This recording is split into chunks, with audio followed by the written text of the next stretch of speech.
listening to 1069 Click FM, live in color.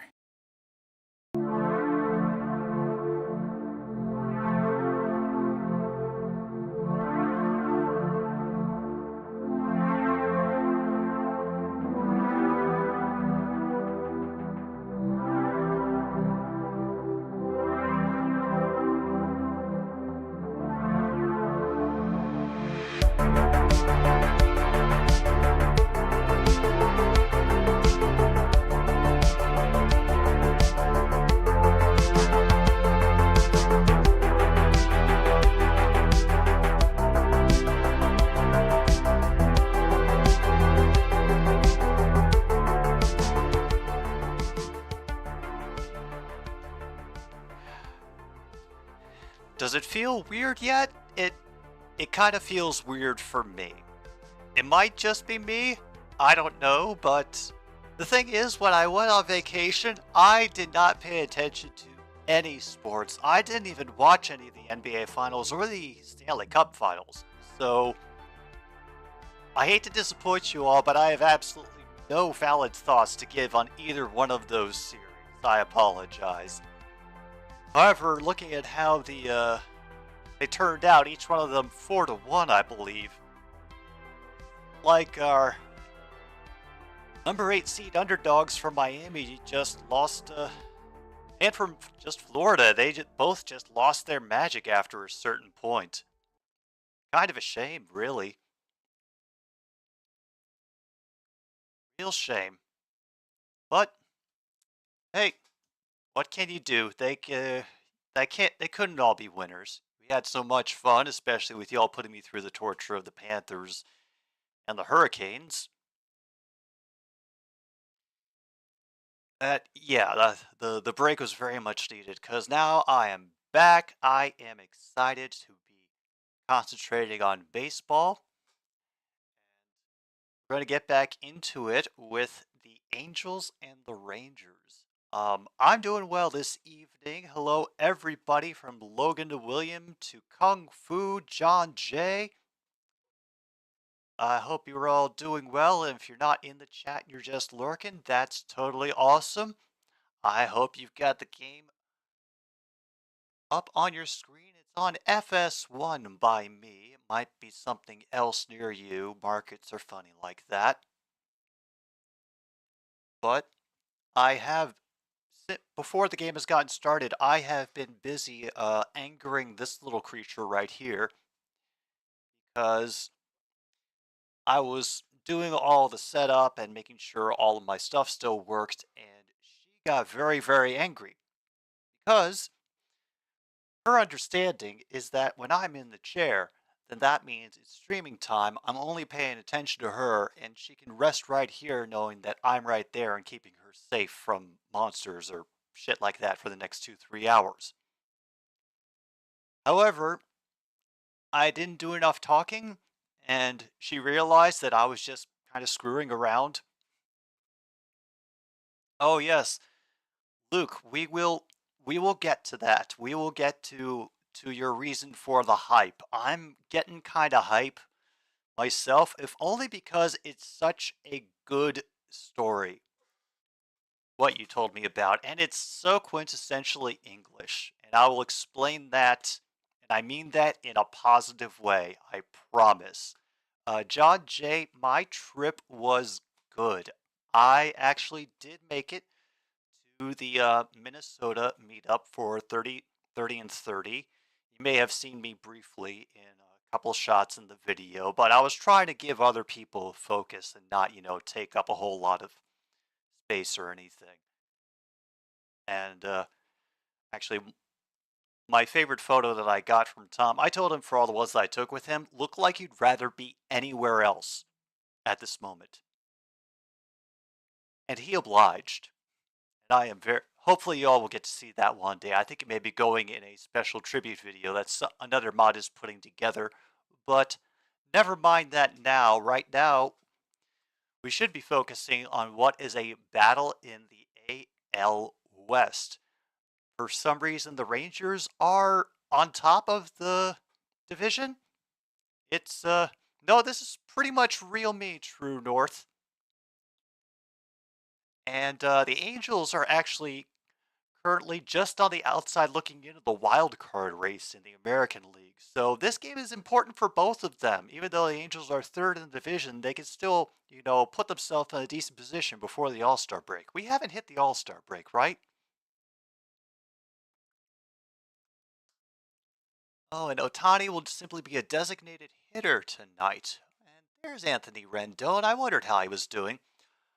Oh, Tyler, I got to see a lot of the effects in the sky from the Canadian fire, even all the way out in Minnesota.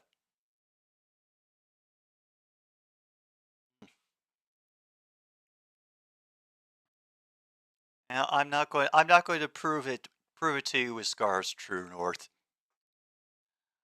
I will I will, however, be bold enough to annoy this cat throughout the game so that I will probably gain more. Yeah, we didn't get it too much. Maybe a little bit at times, but not so much that it adversely affected air quality. I mean, the entire time that I was out there, I it was all moderate.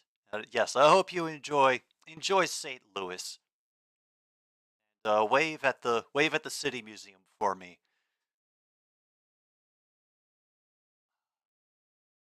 And honestly, being in Minnesota was just fun. Got to see the Mall of America and all its consumerist nightmare glory, which it's worth seeing if you want to have get a headache and maybe be glad you don't have kids. That was just my experience. But also got to hang out with Tom, Johnny, and Minnesota Vikings man 28 for a while. Drive him around for a little bit, and they can attest that I did have my sponsors with me uh, in the car. I did have some Napolitane and chicken flavored crackers. Okay. Um. All right. The answer to that, Luke, is oil from Canada, gold from Mexico, geese from the neighbor's backyard, corn from the Indian, tobacco from the Indians, Dakota from the Indians, New Hampshire from the Indians, New England from the Indians, New Jersey from the Indians, New Delhi from the Indians, and Cleveland from the Indians. But not if you're a Mariners fan.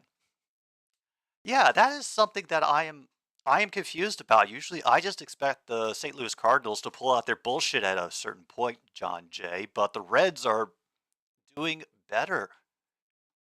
Yeah. There's the guy at MKI mentioned, Ellie De La Cruz. I didn't remember seeing his name for having like hit a home run in one of his first couple of games. Meanwhile, we're about to get things started. Nathan Eovaldi is going to be starting pitching for the Rangers tonight. 9-2 with an ERA of 2.49 on this season. His opponents are averaging 2.17 against him. There's Otani in the on deck circle. I haven't gotten to see the Angels play, specifically Otani and Mike Trout. So I'm actually really looking forward to this game.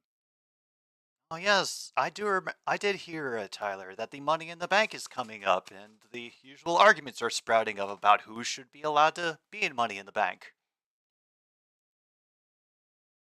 Hit bombs and he's fast running around the bases. Well, hopefully he can give a little bit of life to the Cincinnati Reds. Yeah, exactly what I was telling you, Luke. And there's just something about a good country death song. It can chill you to the very bone, but still make you want to go back and listen again in an odd, terrible way, just like any good murder ballad. Oh, Luke, if you're interested in that, you might want to check out a project called American Murder Song.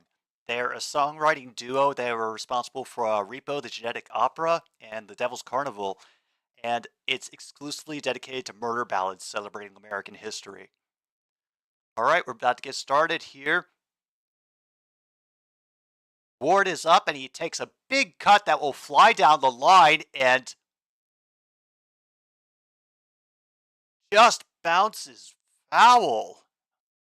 Oh, damn. That makes it an 0-1 count to start. It looked like it was going to fall like for a corner double or something, but it missed it by 4 feet. 1-5 homestand on the week. Ow. They still love him. Hey, no matter what, the players will always be missed when they go. I think people in Baltimore still miss the departure of Cal Ripken. Right, a 1-1 count now on Ward, who's got a 238 average for the season. This chopper will go up the left foul line. End up foul, 1-2.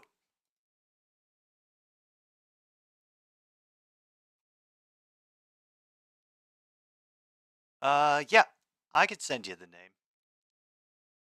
Just remind me to do it right before the next pause for the cause. And a 1-2 count on Ward, and he lines a shot into left field. That is a leadoff single for the Los Angeles Angels. Good show, folks. Good show.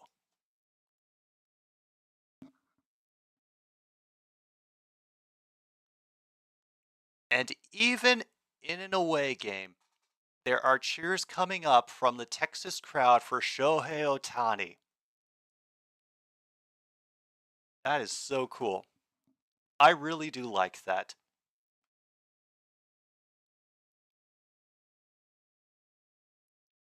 And we will start with a 1-0 count on a low splitter.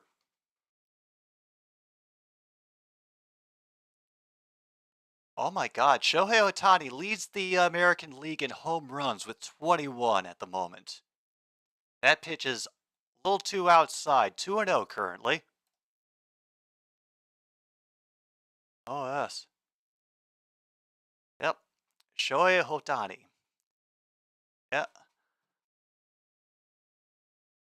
I absolutely love the fact that he is that he has been not only a batting but also a pitching threat for the Angels. We don't get those kind of players very often. It's just nice to see them back in Major League Baseball whenever they do show up. And that's the other thing that's surprising, that the Pirates are still hanging on to first over the Brewers. I'm assuming. Let me see. Actually, I need to take a look at the standings real quick. It's 3-1, by the way.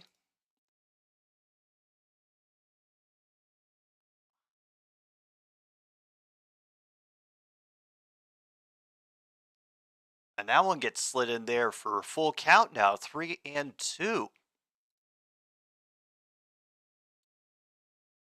Let me see. Where is, okay.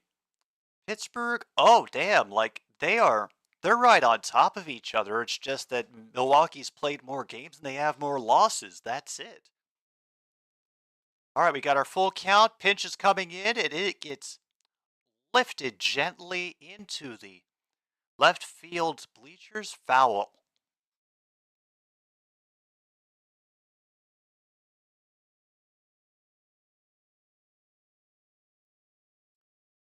Yeah, a little hard to keep in first place after you get swept by the A's. We don't try to explain these things. We just acknowledge that they happen and hope that doesn't mean reality is tearing apart.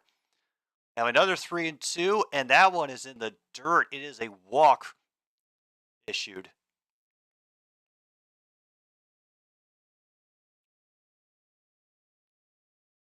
And now Mike Trout steps into the left-handed side of the batter's box.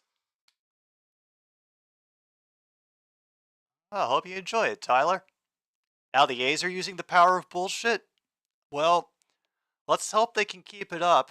First pitch to Trout ends up floating to the far side of the plate and away. 1-0. There's Rendon on deck.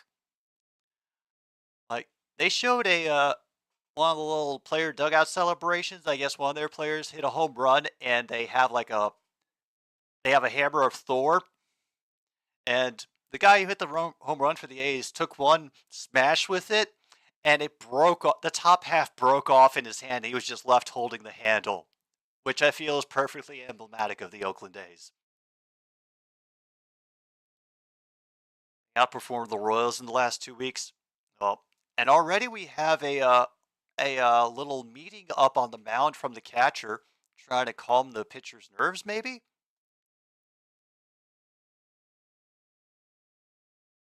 Oh yeah, no, he is definitely something, Logan. Like I said, he might not be playing for a team that I want to win, but we'll, I will celebrate his presence. As a deep fly ball to center, and Ward is able to wait and advance to third. So a little bit of a sacrificial base move. Now we have batters at first and third, one out.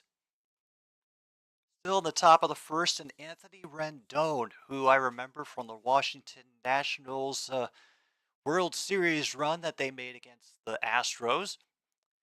Did very well for them, and I hope has not been completely wasted by the Angels. Oh, oh, they've got Pittsburgh Steeler syndrome, PSS, where they play down to their competition. Okay. I appreciate you putting it in the terms that I can understand, Logan. And also, everybody, thank you for catching me up on all the sports stuff that I have missed and giving me the info about all the other teams. It helps me understand, how the standings are going and, what I should expect from teams. And it just makes it a lot better experience, not only for me, but I hope for everybody involved. Because the smarter we are, hopefully the sooner we can get the fuck off this planet. Rendon will crack that one foul down the right side, 2-1. North, I think if that 30 and 30 does reach $1 million in fundraising, that the tattoo needs to be a potato with a mustache. Because chaos. I had heard whisperings about that the Wizards were interested in dealing Beal, but I didn't know that the Bucks had taken a shine to him. Oh! Oh boy. Oh, Rendon just got hit in the hand as he was trying to check his swing, and that's going to be a base hit by pitch. Ugh. Well, we now have the bases loaded, and right on the wrist. Oh, damn. He's going to need to get looked at for sure, because that is one of the most dangerous places to get hit with all those little bones that you have in your hand and especially in your wrist. Shit. Oh. Alrighty, Eovaldi now is still one out. But bases loaded. They can't get out of this with a double play, which I guess is a relief. Hello, Mr. Cordman. I hope you are doing well and that your streaming career has so far has been a fun. Yeah, I heard about that. Ottawa Senators did get sold. Looks like Rendon's going to stay in the game. He's going to go to first base. Um, I did hear something interesting about that, which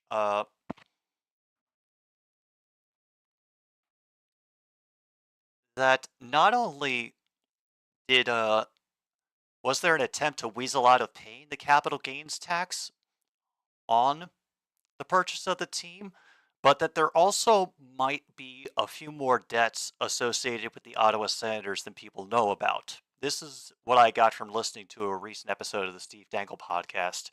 And so Melnick's might not get out of this with maybe they sold it for 950 million, but there's a possibility that they maybe walk out with a quarter of that.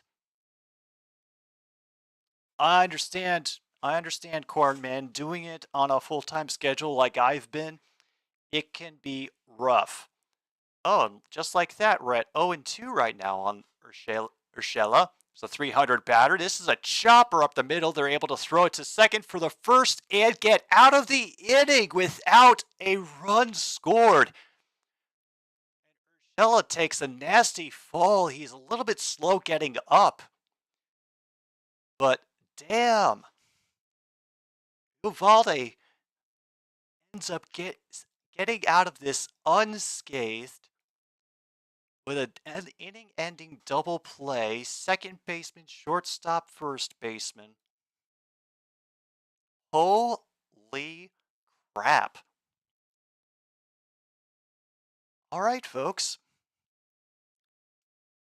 Let's hope the Angels aren't going to give their fans this many heart attacks for the rest of the game. Otherwise, this could be a long night. You watched Giancarlo Stanton get hit in the face when he was a Miami Marlin.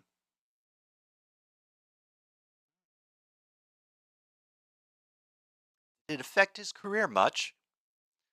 Cardman, the vacay was great. Honestly, if you ever in your life get an opportunity to drive down the Mississippi River, specifically on the Great River Road, take it.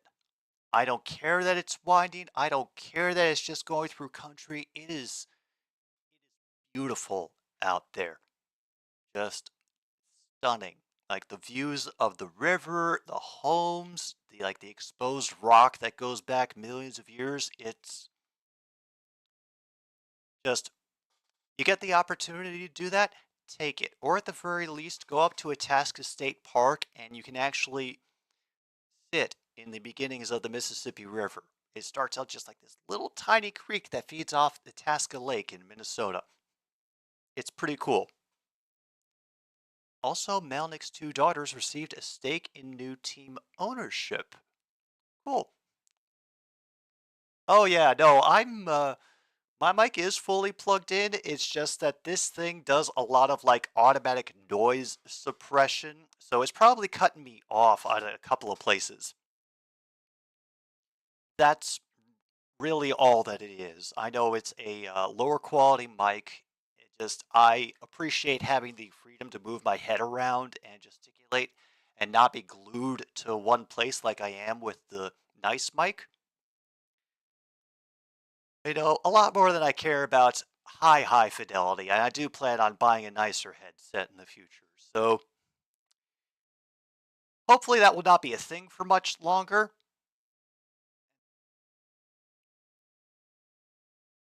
Wow, Urshela just got back after a back injury and apparently is okay after taking that tumble on the first base line.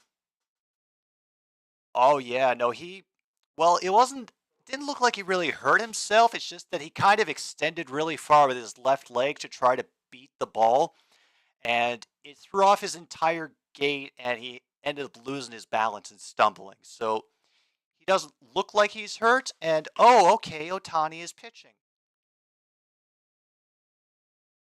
Oh, okay, I didn't know Otani was pitching. Well, well, well. Uh, hey, nothing wrong with living your life like a Saturday, Logan, as long as you remember what day it is.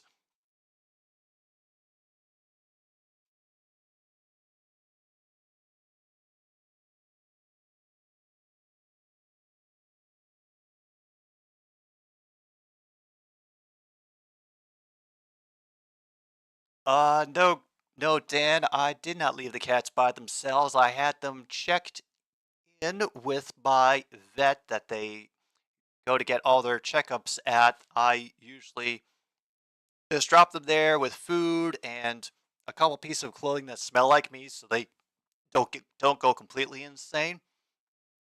Apparently they were very sweet, very well behaved, and they didn't get they didn't get to waking me up at 1 in the morning until the second night that I was back. So, you know, it was like a few days of, warming back up to me and forgiving me for leaving them. It most usually is, Corn Man. Time zones are crazy. Will I appear on Pat McAfee before the show is canceled? Yeah, if anything, I'll end up appearing on the very last episode of Pat McAfee. How about that? And we get a starting strike against Marcus Semien.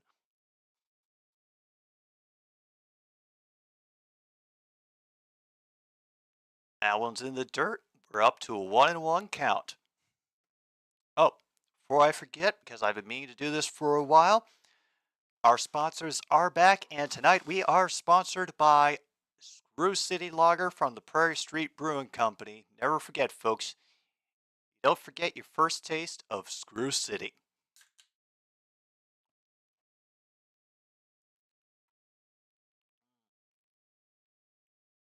Oh, I'm not even going to talk to Pat about the fact that the show is ending. I'm just going to show up, drink beer, and then watch YouTube clips on my phone the whole time. All right, we've missed with a couple of fastballs Otane has, and we're now at a 3-1 count.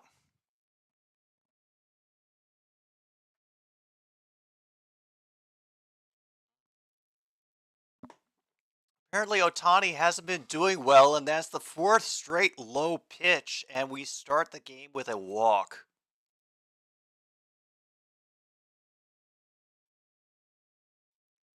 No, no, Dan. I was just saying that the only way I will ever end up on the Pat McAfee show is if he has nobody else to invite on for his final show.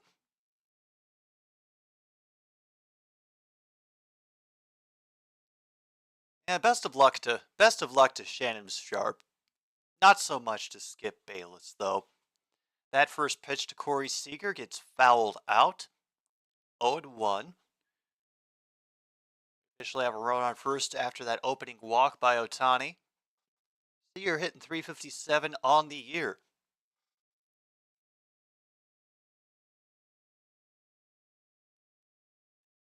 And he gets him to foul off again. All right, 0-2.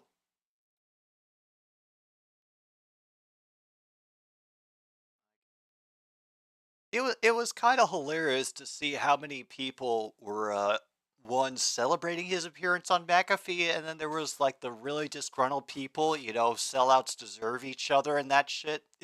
Yeah. Never read the comments. Unless they're on our channel and our community, I trust you guys to be reasonable, let's say. That one got cracked out to center field, but is an easy catch for Trout, who will prevent the runner at first from advancing.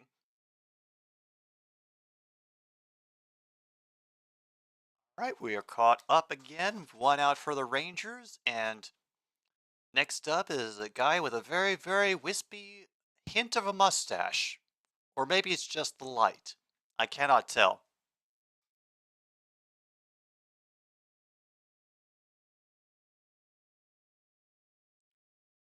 This is Nathaniel Lowe, another.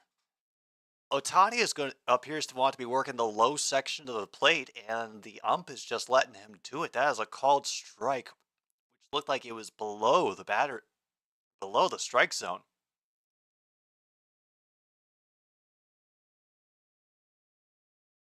That one gets fouled away. 99 miles per hour on that one from Otani. 0-2 count now to Nathaniel Lowe.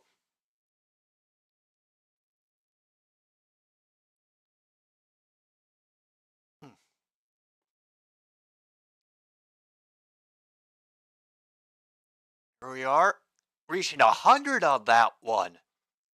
Damn. It was far too inside. 1-2. And also, Baltimore and Toronto, they're both competing in the AL for position in the AL wild card. Orioles win 4-2. Rays beat the A's 4-3, and Phillies took care of the Diamondbacks 5-4.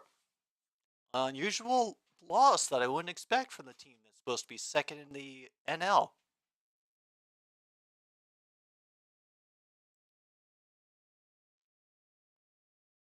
Three seconds left on the pitch clock. He's taking his time. Another heater gets in there, but it's very inside too. Oh, we're at 3-2 now.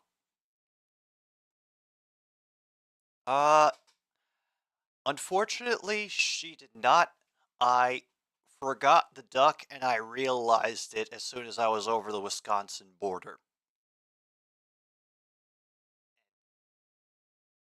Damn. Is able to get Low out on strikes. Nice job, Ohtani. It's up to 15 pitches now in the first inning. See how long he can hold out.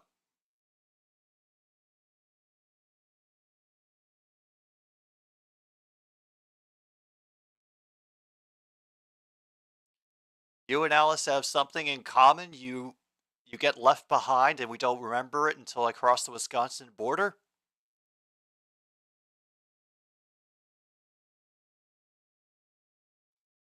Was I supposed to pick you up somewhere, Luke? Is that what you're implying?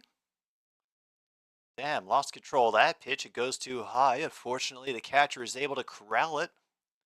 Now at 2-0. Still have a runner on first. At least the first half of that statement. All right. I appreciate the clarification. Big cut on a 97-mile-per-hour heater. 2-1 now. The fact that neither Alice or I will ever meet him. Dude, I think you've got a chance. I would not put it out of the realm of possibility that in the future Grossi ends up going to London for one of their special games, especially if the Packers.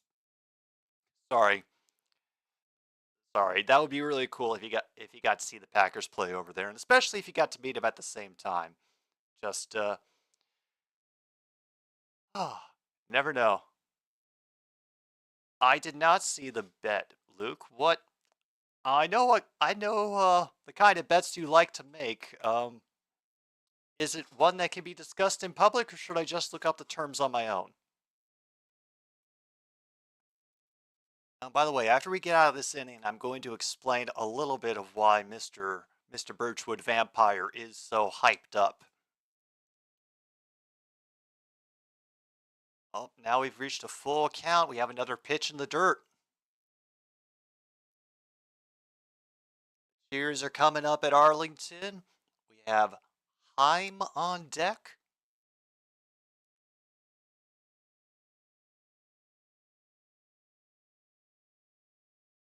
Ohtani is ready.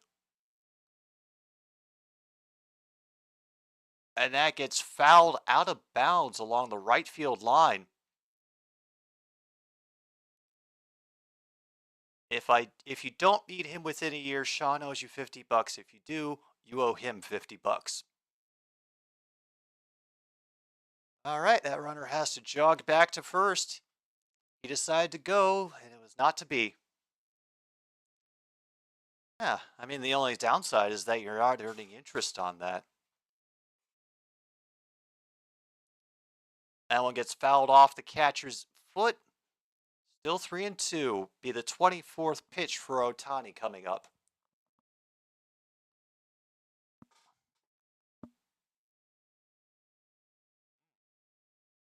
Oh, never mind. It was right off of his. It was right off the knee. Thank goodness for all the padding.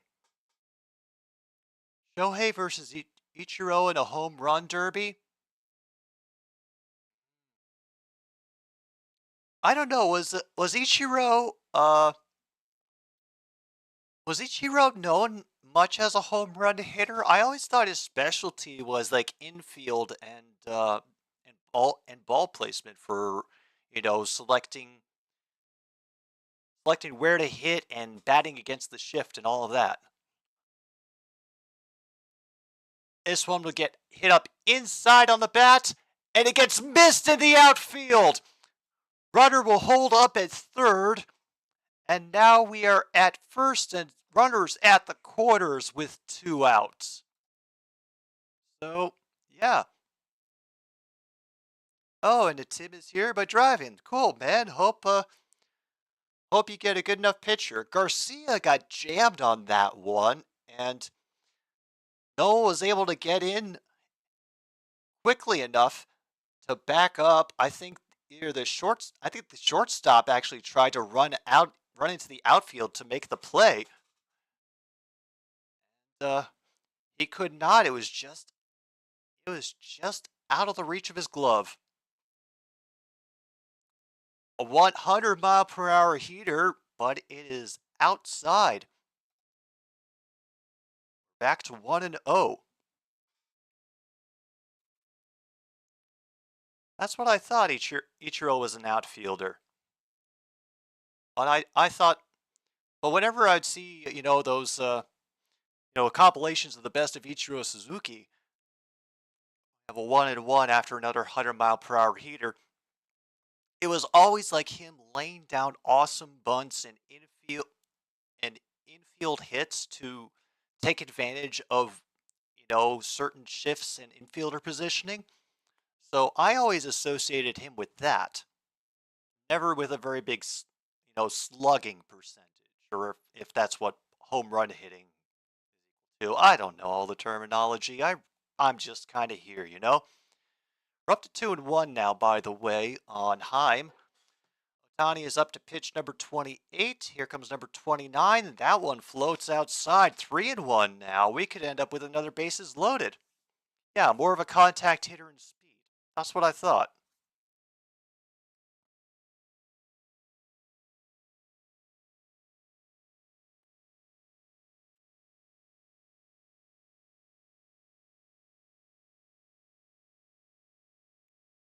Uh-oh, Heim pops that one up. Easy infield grab by the second baseman, and the Rangers will get out of the inning with just one official hit and no runs batted in, even though they got a runner to third base. Because like I said earlier, Dan, I didn't watch the Stanley Cup. I was on vacation, and I kind of decided, yeah, that means a vacation from everything. So I didn't pay attention to any sports, none at all. My closest that I got to it was keeping up with the 30 and 30 things. But good for the Knights. I mean, they've been pretty consistently strong ever since they came into the league, and I kind of hoped that they would get back there one day, and that one amazing run they had in their expansion year wouldn't be the last we'd ever hear of them. So good for them for getting uh, getting the cup. But I was rooting for the Panthers. Yeah, That's exactly. Ichiro had 117 career home runs, and Shohei has 21 this season. First leadoff. Yeah, no, I remember seeing that one. All right, so now we're at commercial. I can explain to you all why Luke is so excited. It's because of this thing called the Ashes. And what essentially it is, it's 5 days of cricket being played between the England men's national team and the Australian men's national team. Now, I cannot fully explain the rules of cricket. I'm not even going to try. That is not something that I can do. However, what I do appreciate about this series between them is the fact that there's a cool story behind it. So, you know, England dominates cricket for so many years, all the way back in the 1800s, and then in the 1880s, finally, Australia gets an away win and beats England on their home soil. All right, we're at 2-0 to Moniac right now. So, in the sporting news, this tongue-in-cheek obituary gets put in for English cricket because they were defeated by the Australians at home. And how dare they be defeated by the Australians, that filthy island of convicts. That's not what they said, but that's the general idea. And a note at the bottom of the obituary said that in mourning of English cricket, the body will be cremated and the ashes taken to Australia. And the next year, one of the big name players for the English men's team, a guy named Ivo, said that he was going to go to Australia and reclaim the ashes.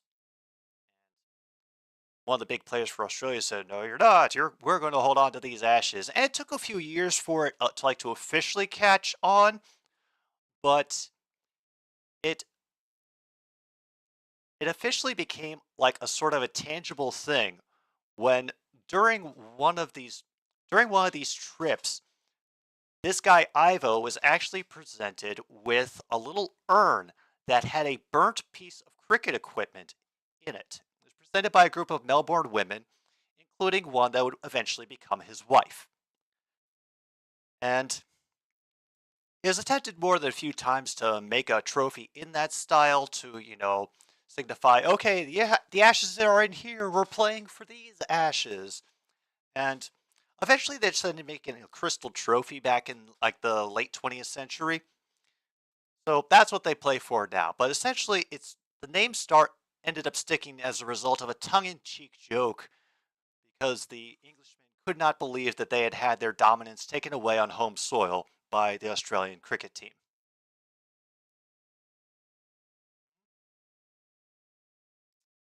Depends on how many cousins you have, True North.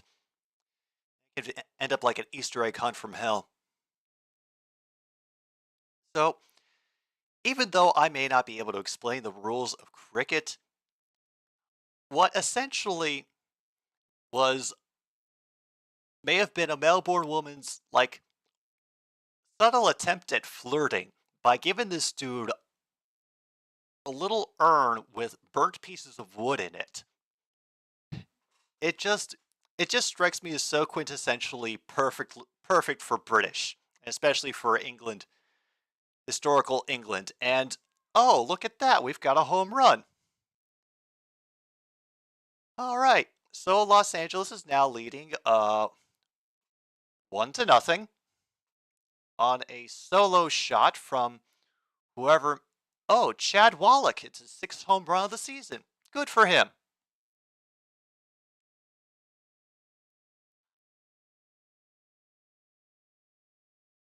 Hmm.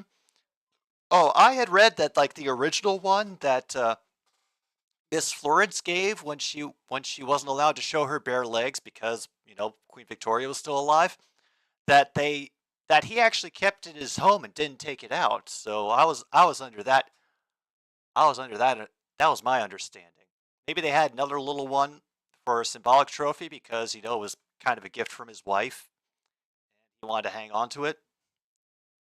But I think they did try a couple of times to establish a specific Ashes trophy, but it never really ended up taking. The same way that like the Ashes name didn't really ended up taking until it got closer to the 1910s or the 1920s.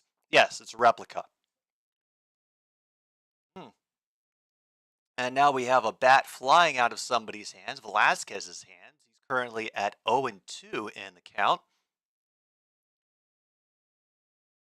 We are at 1 out, and that bat, yeah, he just lost control of that bat. Oh, hilarious. Bases are still empty. They really wanted that catcher assistance to get strike 3, but the umpire was not having it. We are at 1-2. All right. So I was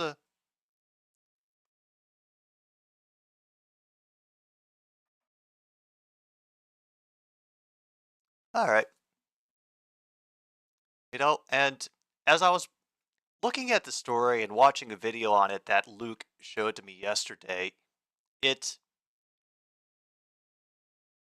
I think the best way that I can explain what a big deal this is for, especially English and Australian fans of cricket, because the current Ashes trophy, whoever wins takes it home with them.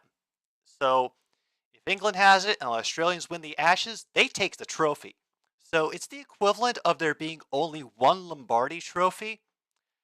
And every year, whoever wins the Super Bowl gets to march into the stadium of the previous year's champion and take the trophy out of their case. It's that kind of big deal. And that just fills me with so much joy in probably a way that I should talk to someone about, but right now it feels harmless. All right, we had a strikeout get us to out number 2, and so now we are. Who is? Where are we? At the ninth batter, Luis Rengifo. Yep, we are not at ninth in the order. Luis has a 214 batting average. He just fouled that into his own shoulder. Nobody hurt, no big deal. We are at a 1-1 count. And 2 outs, by the way. For those of you just joining us, I don't normally talk about the Ashes, but I decided to actually wake up early and keep track of it. And these are can be like 8-hour long games each day for 5 days straight. You know, it's madness, absolute madness, and I'm kind of excited to watch. Oh, we've made it up to 2-2 now. Has the trophy ever been at the bottom of Mario Lemieux's pool? That's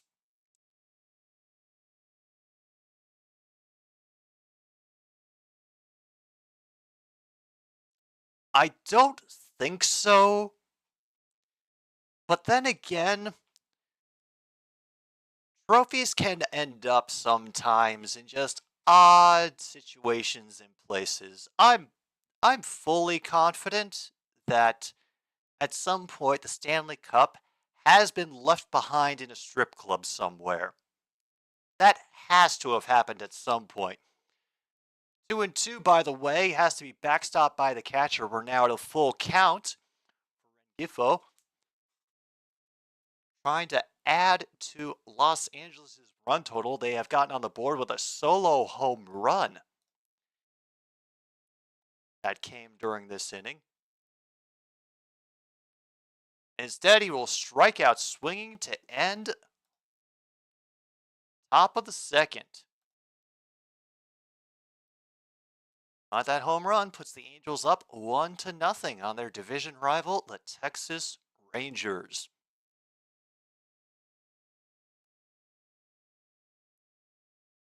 And we're all set for that. Fan-bloody-tastic.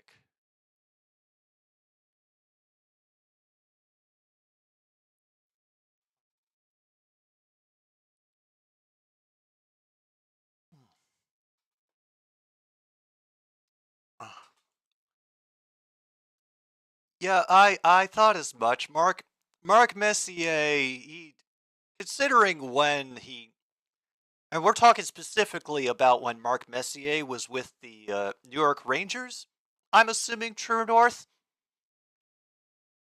For considering how big a deal that cup was to the New York Rangers, yeah, that does not surprise me. It was also once left at the side of the road when a player changed a tire.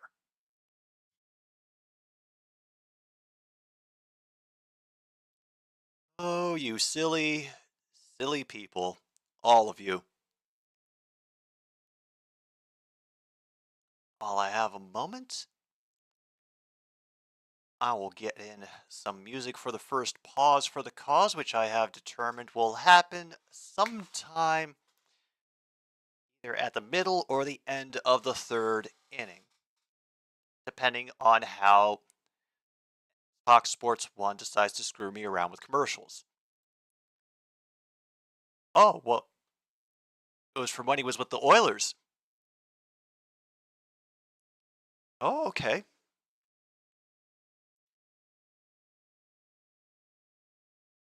It has 5 times. Most recently, a Lightning player from Tampa got it a lap dance.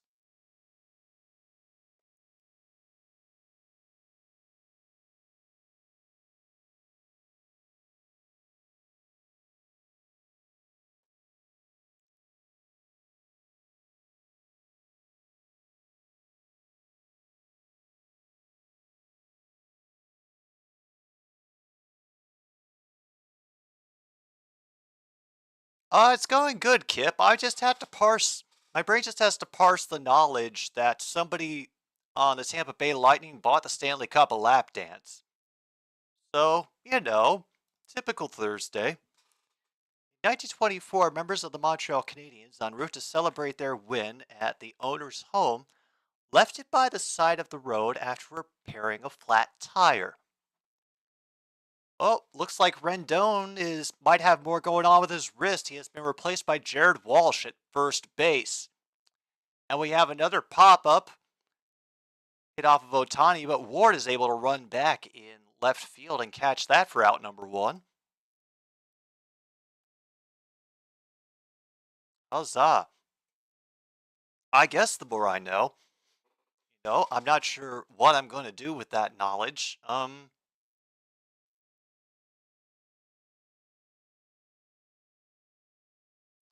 Because honestly, I just have this hard picture in my mind of like the dancer insisting that the cup doesn't want the dance, and the player going, "No, he's just shy. He's really excited for it. Come on." Turning into this weird thing. Oh, sometimes I hate living in my brain. Have another pitch on the outside. Count is up to 0-2 on Grossman. We're only in the second, and yeah, we're already on batter number 7.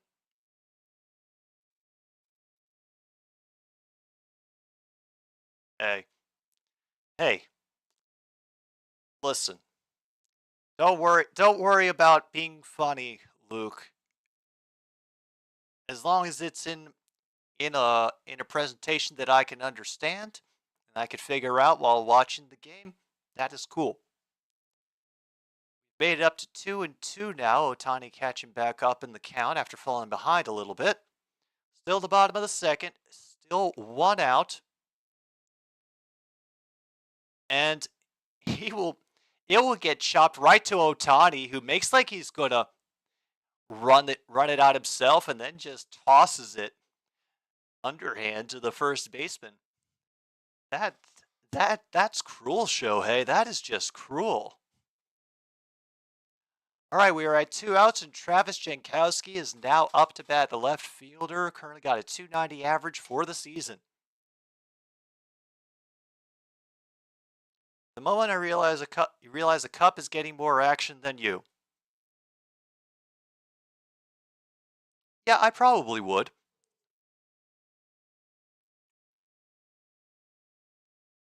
Stanley was a guest at Mark's favorite Edmonton strip club, the Forum. Okay, this may sound like a dumb question, and I understand how dumb this question is going to sound, but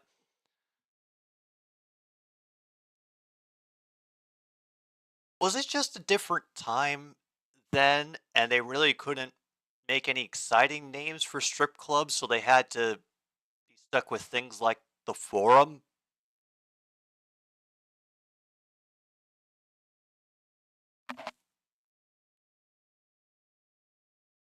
No, there's things like the Bare Bottom Lounge or Tigers or the Booby Trap or stupid names like that we get all the time here in the States. And then up in Canada, it's the Forum, where we have our eroticism in an organized manner. One of today's sponsors, Kip Gaming, happens to be a Screw City Lager from the Prairie Street Brewing Company. We have a pop out to end the second inning, by the way, so Ohtani will get to escape with no runs batted in. Holy crap, it's still 1-0 Angels over the Rangers. Now we'll move to the top of the third.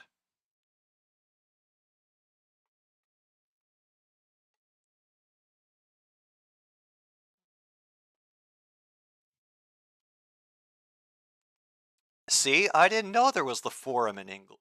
Is that also a strip club, or I have a feeling that's that sounds like it might have been a sports complex at some point. Angie, I know. How dare I wake you up and disturb you from your mighty slumber? The most famous strip club in Toronto is named the Brass Rail. Hmm. Oh yeah, no, that's classy. That's very classy.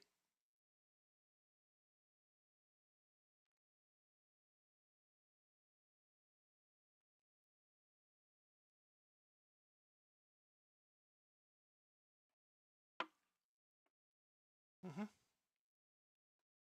That's what I thought, MKI. I thought it sounded familiar. It's the former arena for both the Lakers and the Kings. Do the Kings still play at Arco Arena, or has that been changed?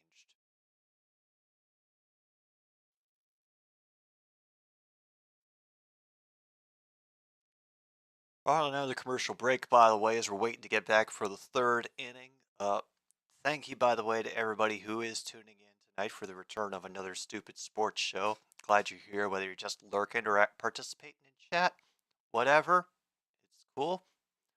Hope that your day has been going well and with a minimum of unpleasantness and smog. We start with a ball getting ripped by Ward to the shortstop, and it's an easy throw to first for the out number one.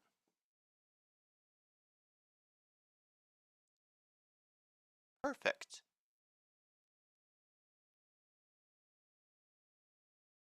So far in this series, Shohei Ohtani has had 3 home runs. You saw Gretzky play at the Forum? Damn. How was the game?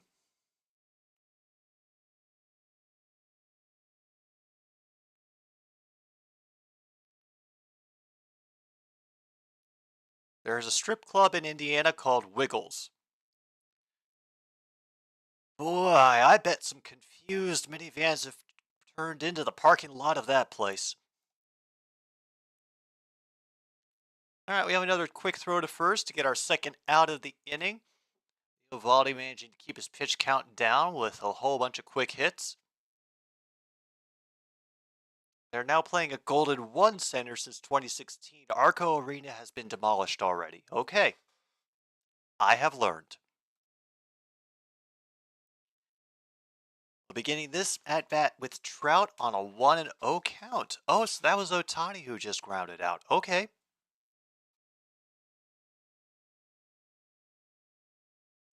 He will chop one up the middle. Shortstop comes charging up to get it. Makes the throw. Trout cannot beat. Is a quick 3 outs, and we are already in the middle of the third. You know what? I think this is the perfect time for us to take a pause for the cause.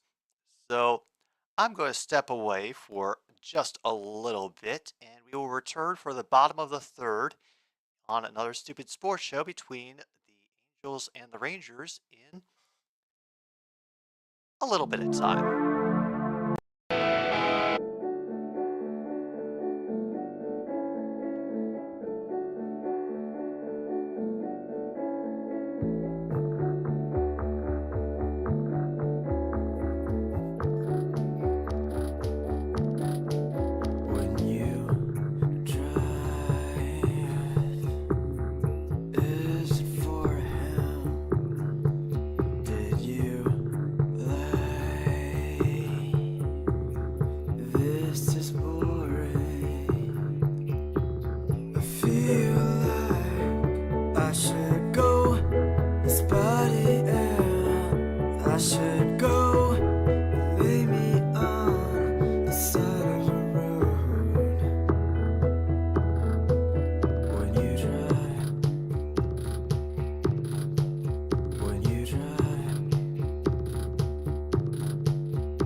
like I said, folks, it'd be a little pause for the cause. We're already back, and Ohtani has worked out an 0-2 count on Semien, who walked his first time up. And away we go again. Here's the 0-2 now. Gets it just in, and it ends up shooting up high. Another 99 mile per hour pitch there. Damn.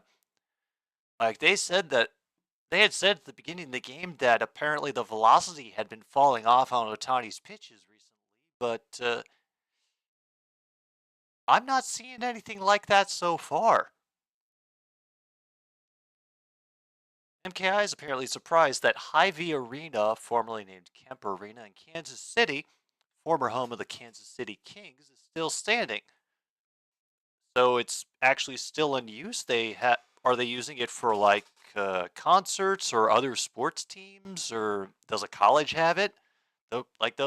Just from hearing that, those are the only possibilities I can think of why they would keep an old sports center or sports arena rather standing like that for so long. Because when was it exactly that the Kings moved to Sacramento?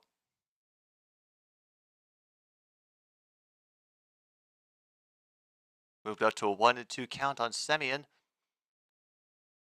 Ohtani's pitch gets drilled. It's going deep into left field, but once again, Ward is there to easily snag it for out number 1.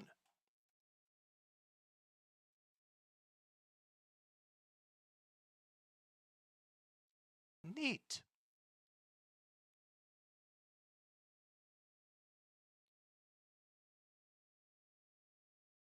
All right. Nice play by the first baseman. Catching that one as it goes up the line, Walsh is able to throw it to Ohtani from his back to get out number 2. Walsh just dives as this one, it bounced off first base, so it took an odd hop back toward Walsh. That was a really good bit of luck, honestly. So he was able to, yeah. Fantastic. It's now used as a youth sports facility. They had moved there in 1985. Damn, that's okay. Yeah, no, that's in the area when I was alive. So damn.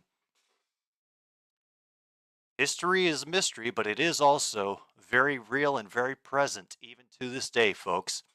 Ohtani is on pitch number 3 here in the bottom of the 3rd, by the way. And it's a 97 mile per hour heater that goes inside. We're currently at a 2-0 count.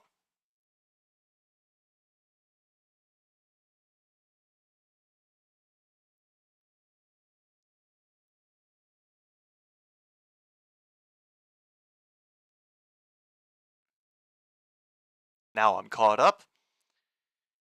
Lowe is up to bat again for the Rangers, by the way. 0-1 for the day. I forget what happened to him earlier, but it's been a bit of a quiet day all around. And a big cut from Lowe, now 2-2. And I think I need to correct this, because the Rangers did get ahead the previous inning. They just weren't able to do anything with it, I believe.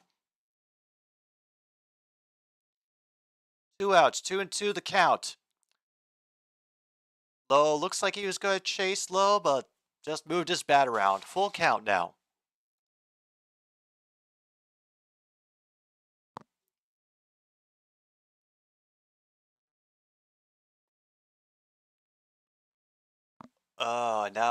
Now we have the moment where the announcers are celebrating the glory of the pitch clock.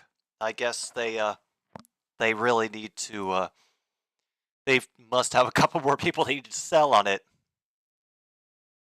That arena is now registered. Great, fantastic! I love it.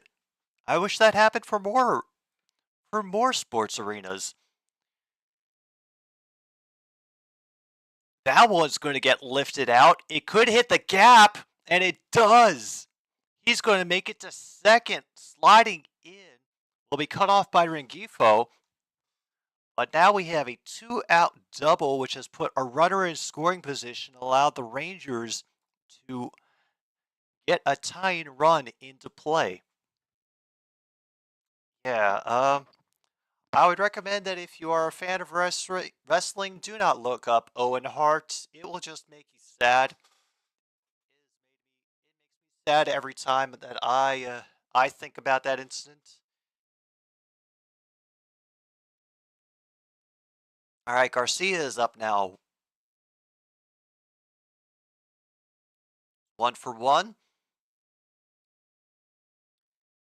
Starts with a foul off down the third base line.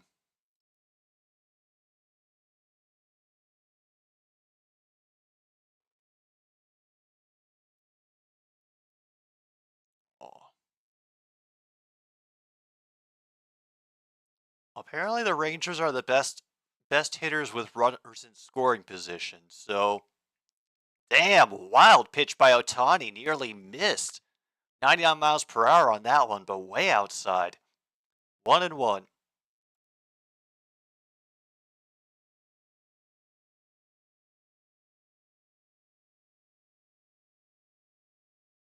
Ohtani looking back at second. Let's go to the 1-1, and this will be drilled into the right field. Will bounce into the corner. Run will score. They will get a double. It is an RBI double for Garcia, and is now tied between the Angels and the Rangers 1-1 in the bottom of the third.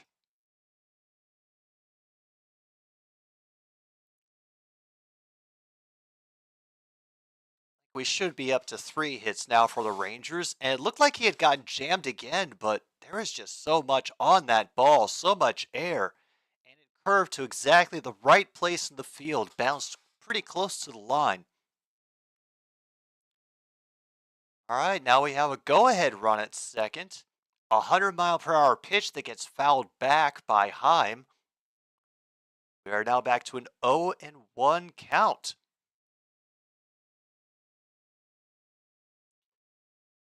Oh, man.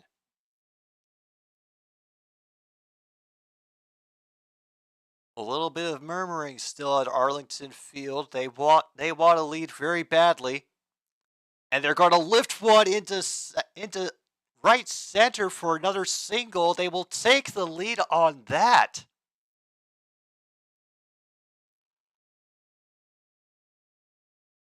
Ooh, now it is 2-1 Rangers over the Angels.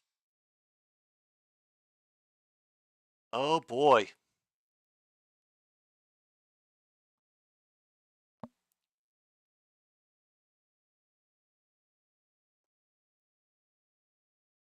This could start getting rough for Ohtani.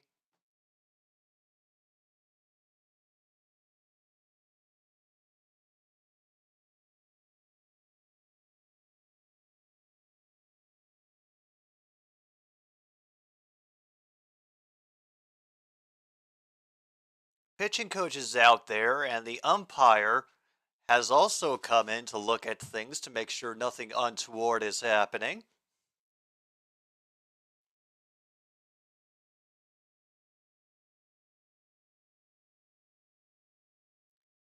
All right, Tavares is up now for the Rangers. Can they keep this third inning magic going?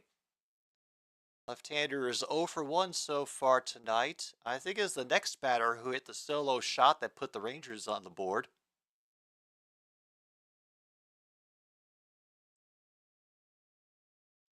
Damn. Hard hit to the second baseman, but they are able to get out of the inning quickly. But not before the Rangers do a good amount of damage. Yeah, they're up to 5 hits now. They were busy, and now they lead 2-1 over the Los Angeles Angels. I still don't know why'd they have to give LA another thing. Briefly, it was the California Angels, then the Anaheim Angels for a little bit, and now just another LA team to live in the shadow of the Dodgers. Kind of a shame.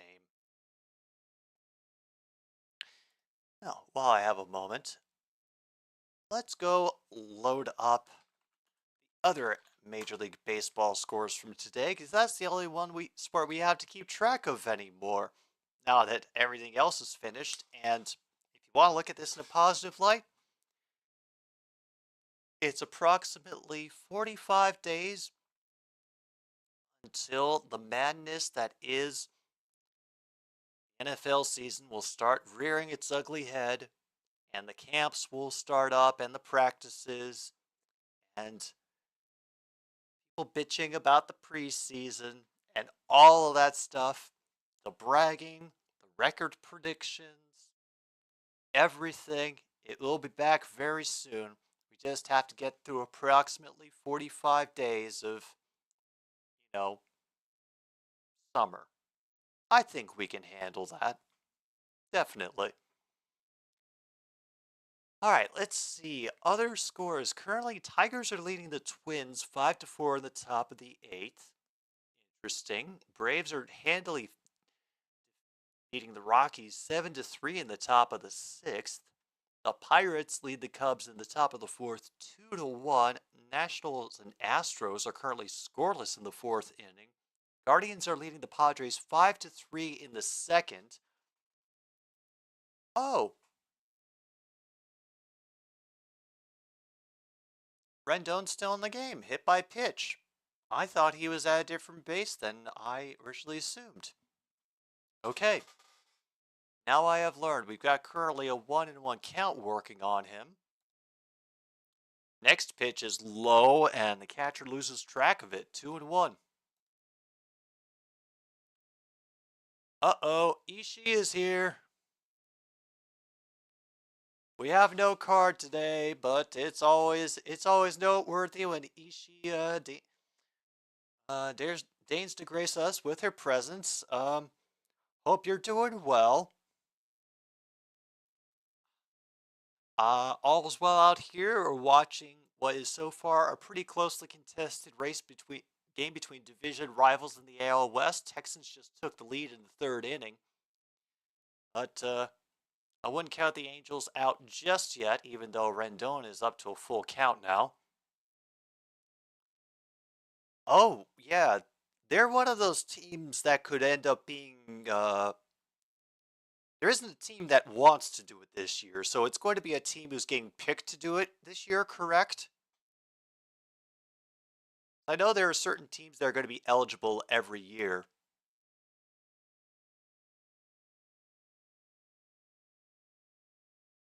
And yeah, that would Jets on Hard Knocks. That would oh, that would be something. Rendon struck out looking, by the way. We're currently at 1 out in the top of the 4th. Nope, we don't have anybody on base right now. Walsh is up. Ooh. Oh, yeah, he replaced the guy who stumbled on the base path. And this is going to be a drilled into the corner. Walsh is going to try for a second. He's going to have to race the throw. It's off target, so it will be a double for Walsh. Now, a tying run is in scoring position for the Los Angeles Angels of Anaheim.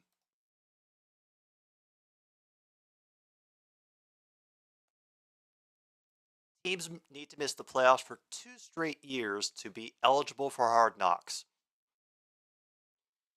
Someday I gotta make it out to Kansas City, MKI. Someday, I don't know when it is, but it will have to happen. Oh my goodness, Kaylee has shown up. I hope the day has found you well, Kaylee.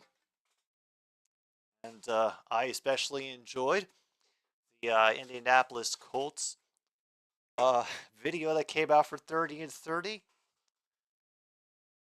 I hope that I have a sneaking suspicion you were at the fan meetup. I can't say for sure. I heard rumors, but I hope you had a good time there. I do. We do have Cat here, by the way, so it's not just me yammering about sports. We also have animals that we can What's the proper word that I'm looking for? Um, Not exploit, but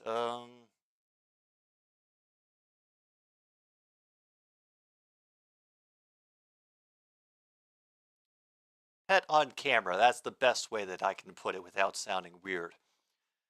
2-2 count now for Moniak, and that's going to get drilled through the gap in center field. We could have another run coming around to score. Walsh is going to get in because the throw is off target to the plate. We are tied again, 2-2. Angels have caught up with the Rangers again. We have another runner on first from that RBI single, and dang.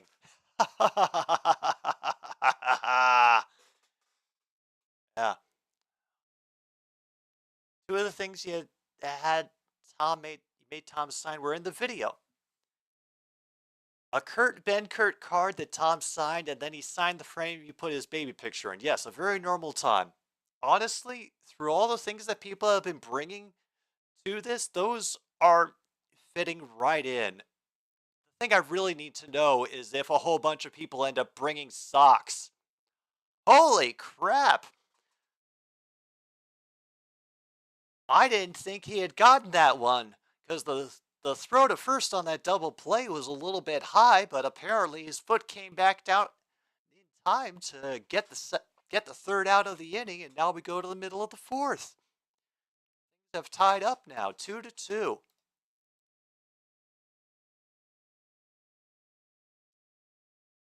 Honestly, MKI, I don't think Monty has really noticed that the Panthers lost. I did ask him if he wanted overtime for this game, and he didn't answer the question. But you know what? I'll let you figure it out for yourself. We're gonna bring custom socks for Tom to put on and wear at the Denver meetup.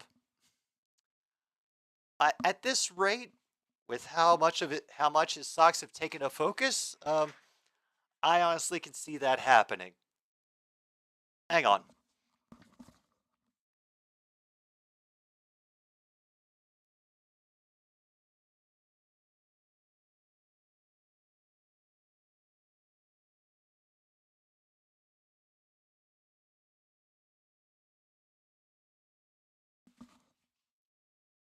Need to know, Monty.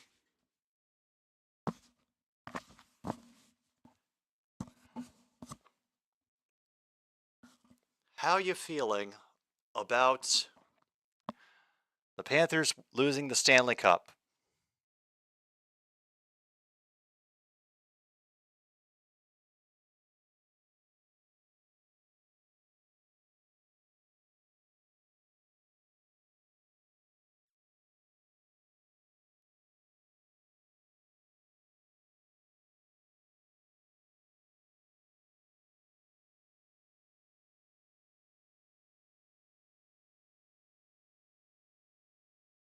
Angie, you're going to be good? Angie, I'd like to thank you for not causing an incident on air. That is much appreciated.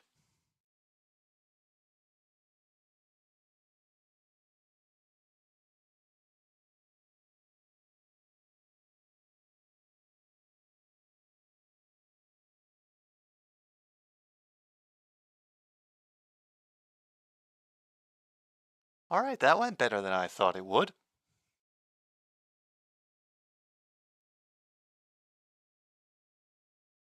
Now we have another scorcher from Otani that gets sent foul by Grossman.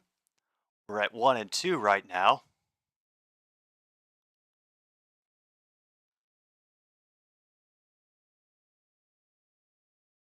Yeah. I had a feeling that she was making an initial effort to try to slap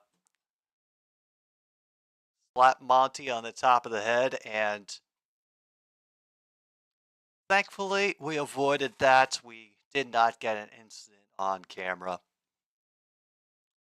All good.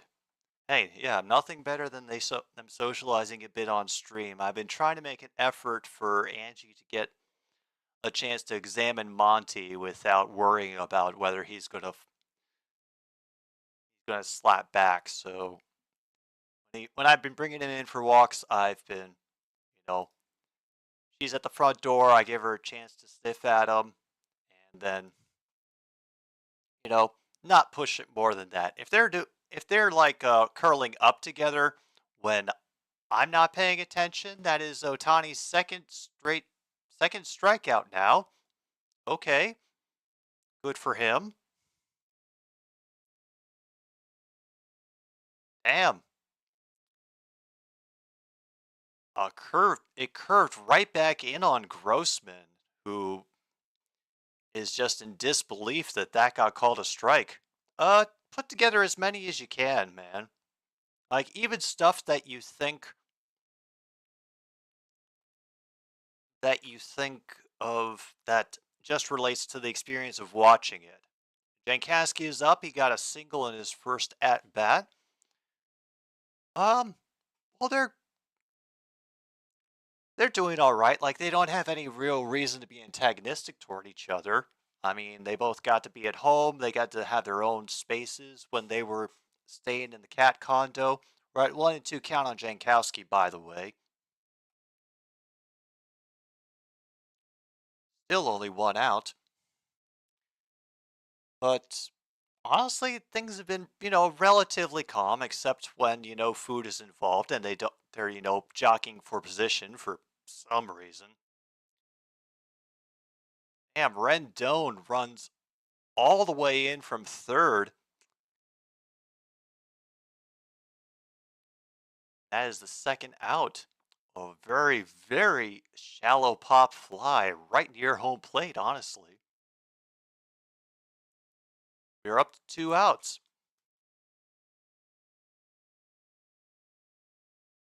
Yeah, I'm not trying to push it, but, just trying to give them both the best and calmest environment possible to just exist.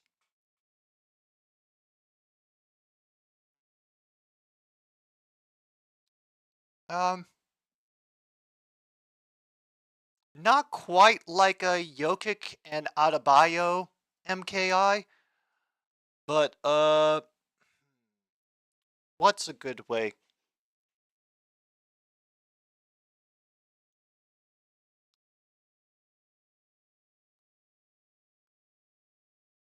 Give me a minute. I'll think of a good image for what they're like when it's feeding time.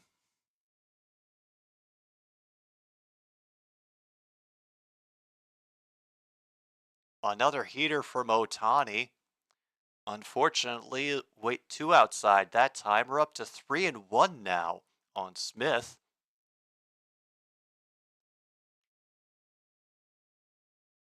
Oh, and look who's come back in. Called strike 2. Full count now with 2 outs. Game is still tied 2-2 here in the bottom of the fourth. Otani is up to pitch number 70. It's going to be pitch number 78. Oh, I hear that low growl. You're pissed. And he ends the inning with another strikeout. And, oh, okay. Okay. All right. Sorry. Sorry. No, just a little update flashed on about Conor McGregor.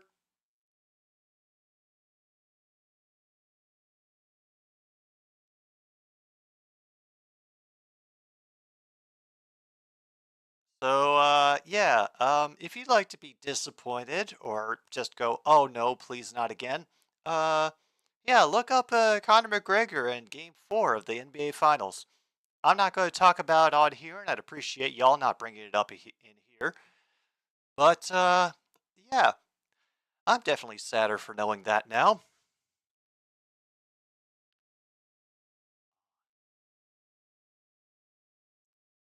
Shaq and Kobe? Hmm. I'd say it's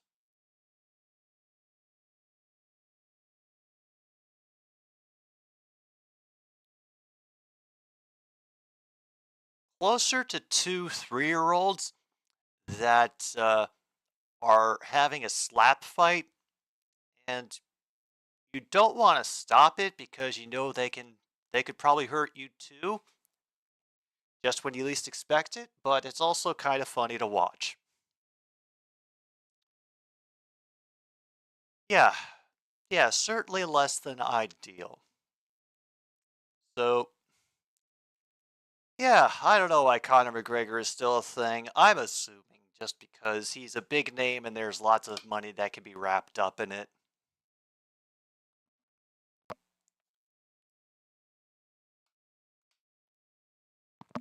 Just like that, though, no time to focus on miserable things. We're back to the top of the fifth. Velasquez is up for the Angels. Currently facing an 0-1 count. So we'll get chopped to the second baseman. Easy pitch and catch for out number 1.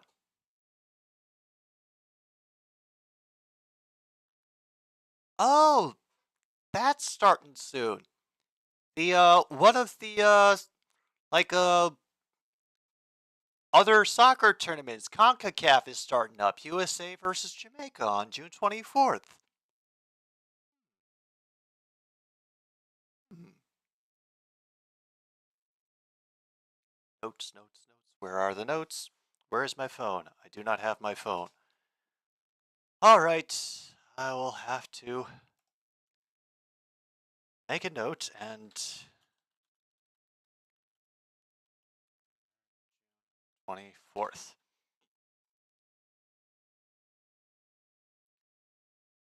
Honestly, if there was going to be a sport that these two would play, it would most likely be soccer, and I think it would be a pretty even match because they're both good at batting things around and chasing them. Hockey or soccer. And we have another fly out to deep center field this time.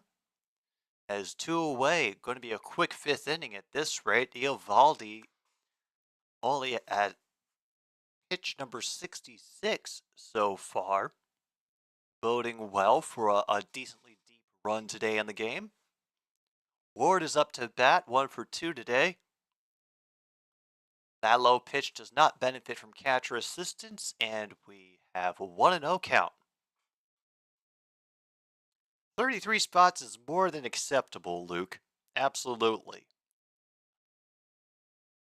So I'll make the card tomorrow just for shit. Actually, probably make it tonight just for shits and giggles. I'll put it up for free for people to access in case you want to get a sort of crash course introduction into what to look for when watching a game of cricket.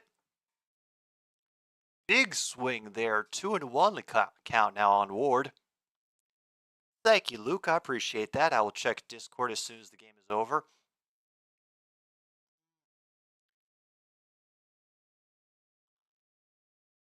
Oh, if you play the game faster, True North, it becomes 45 spots. Meanwhile, Pirates are still leading the Cubs 2-1 in the top of the 5th. Albeit easy grab by the third baseman to end the inning, throwing Ward out at first. We move on to the middle of the 5th inning, still tied 2-2 between the Angels and the Rangers. Well, well, well. Might as well take this moment to thank another one of the sponsors here on Another Stupid Sports Show, Napolitanke. They are wafers from Croatia. I cannot say for sure if these taste like rum. If this is what rum tastes like, either they're wrong or I am.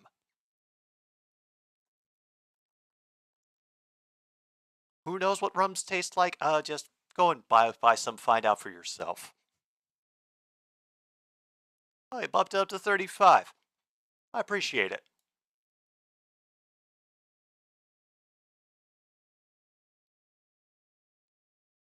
All right, now we got another brief pause. We can go and check those scores again.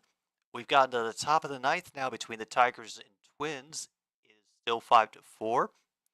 Braves still leading 7-3 over the Rockies now in the seventh inning stretch over there. Nationals and Astros are still scoreless in the top of the fifth. Guardians have added a run to their lead.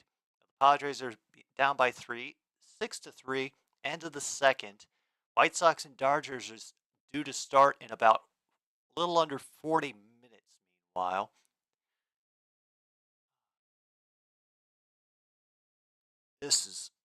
I'll be honest, I haven't kept track of a baseball season so closely since the last time that the Cubs lost over 100 games. And I only did that because it was expected that the Cubs were going to be abysmally bad that year, and at the time I was hosting a comedy show in Wrigleyville, so I took every opportunity I could to rip on the Chicago Cubs organization. See, some of us were adversely affected by the Cubs winning it all.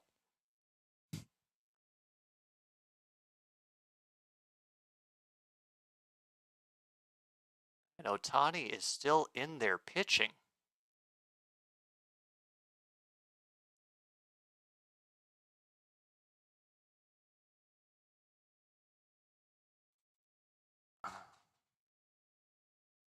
I wonder how many innings he's got left, because he was pretty busy near the beginning of this game. He's gotten a lot of help from his infield. All right, we are officially into the bottom of the fifth now. Semien is back up to bat. We are at a total of 78 pitches for Ohtani. And 79, it's another low one. Catcher assistance gives it a strike.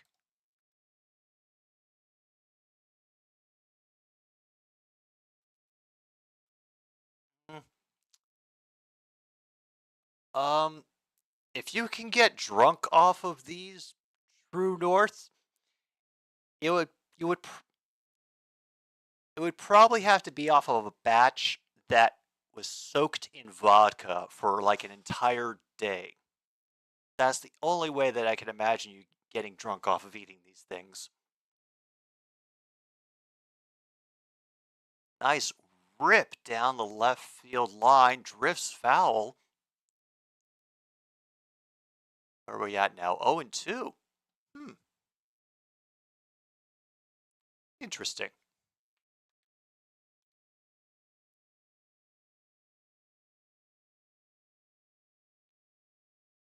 That does remind me, what is the next game I'm going to be doing? I think it's on Sunday. It's a noontime game. I am going to be doing Ass Talk tomorrow, by the way.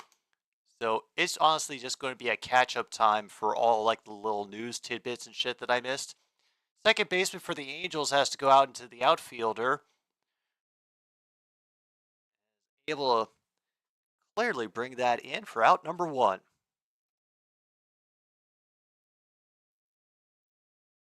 Oh, yes. Politanke. Rapers from Croatia. Albatross not included. Corey Seager now up. He has a line out, a ground out so far this game. 0 for 2. That pitch floats up through the strike zone and gets called a ball. Dang.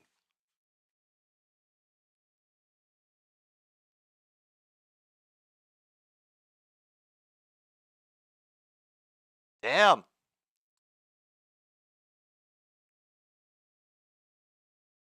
How did they get that? Walsh lost control of that. He like overran the pitch and was able to come back and flip it to Ohtani. I think the Rangers might be thinking about challenging this one.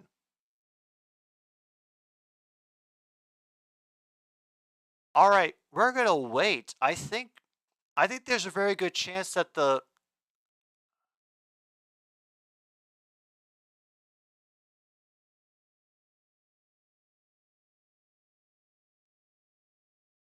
damn, it is like that much time for Otani's toe being on the bag with the glove in his hand. I think they're going to challenge this just to see if they can find an angle.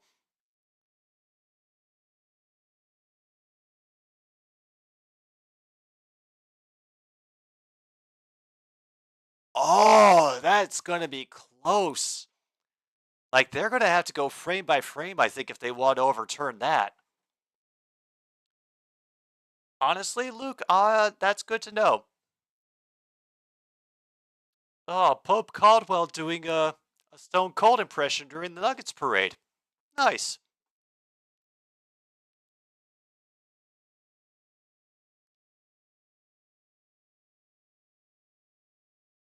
Oh, call stands. We now officially have the second out, and the crowd in Arlington is pissed.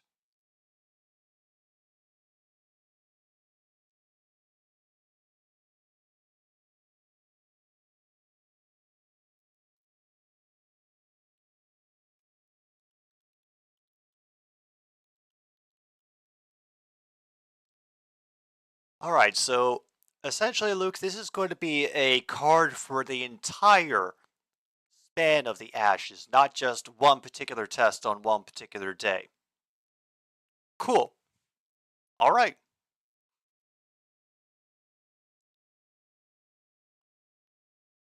All right, Lowe is up to bat now. 1 for 2 today. Yeah, he did get a hit last time he was up, didn't he? Pitches on the outside. Now 2-0.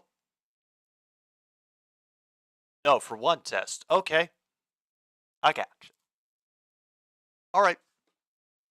Like I said, folks, I don't know. I don't know and understand. I'm going to be figuring this out as I go. And another one gets ripped up the middle for Lowe. Another single for the Rangers.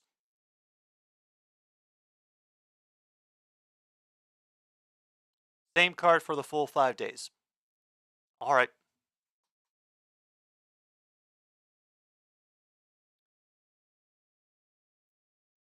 We got to be up to at least 6 hits by now. I'll check the box score once we get to the next break.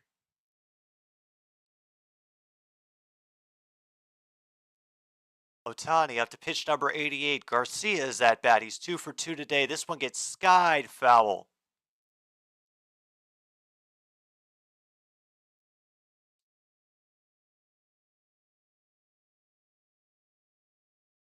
What do you say, Angie? How are you enjoying the game so far? She is not enjoying this game. Meanwhile, that pitch misses, and it's going to be an easy advancement to second for Lowe.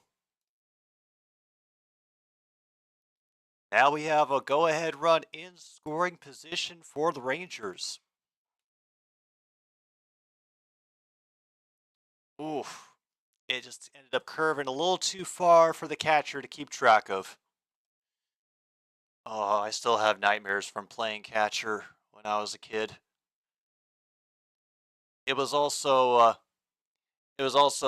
the fact that they always made me practice at first base. Then our catcher would intentionally show up late. They'd shift me to catcher, and then he'd show up in the third inning and be put at first.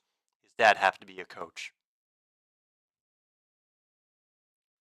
1-2 now. Otani is up to pitch number 90. No, I think she's just not enjoying it because I dared to bring Monty into the room. I thought that was a strike too, but apparently enough on the border to make the umpire just sit.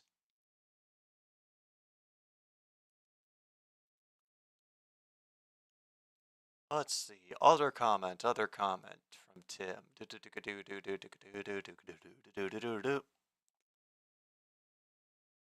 Oh, yes. and immediately gets lined into the glove of Anthony Rendon, and we are out of the inning.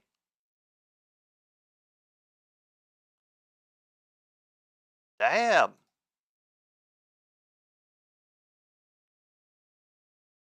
Well, here we go into the 6th now. It is still 2-2.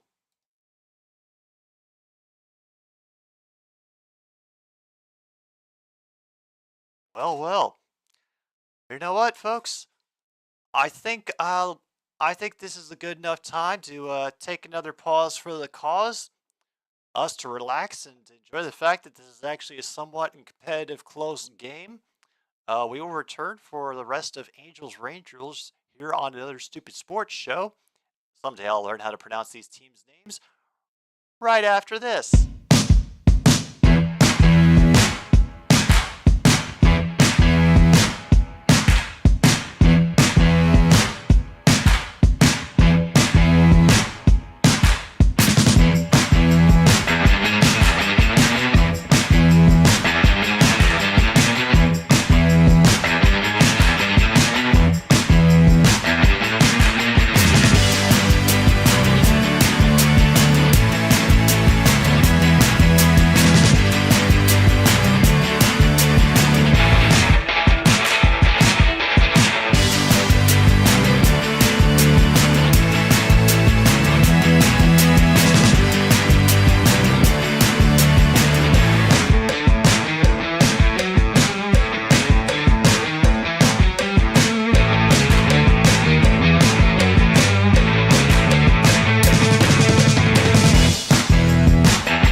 folks, we are officially back, and Otani has been walked, Mike Trout has been struck out, and Eovaldi is still throwing 97-mile-per-hour heaters, even in the 6th inning. Rendon goes for a bunt, and that goes foul. We're still, and was that a... Wait, how the hell are they ruling that as an out? Because it didn't...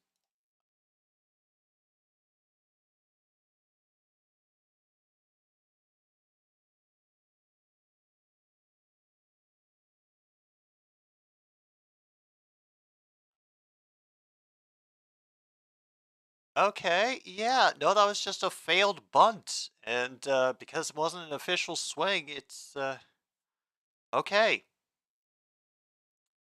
cool. That is a lost out for the Angels, and Walsh is up to bat now. So cool. Kip's got mini donuts. That one got another chopper underhanded throw between everybody, it seemed. Angels have been able to tack a couple more hits onto their total. They're now up to 4 on the game officially. I'm catching up, I promise. I'm a professional. We move on to the bottom of the 6th. Oh, I did want to mention, for anybody who is still here and hasn't fucked off to grab a smoke or get a snack or whatever, that apparently YouTube has changed a couple of requirements for getting monetization. Apparently now at 500 subscribers, you can start receiving super chats and stickers and memberships, all of those things, which kind of puts my original 1,000 subscriber monetization Discord promise in a bit of a bind. So I'm thinking about that. Pat Maroon was quoted as saying, "When you only get a few days a year, you have to make sure your boy gets the action deserved of a lord." Nope, that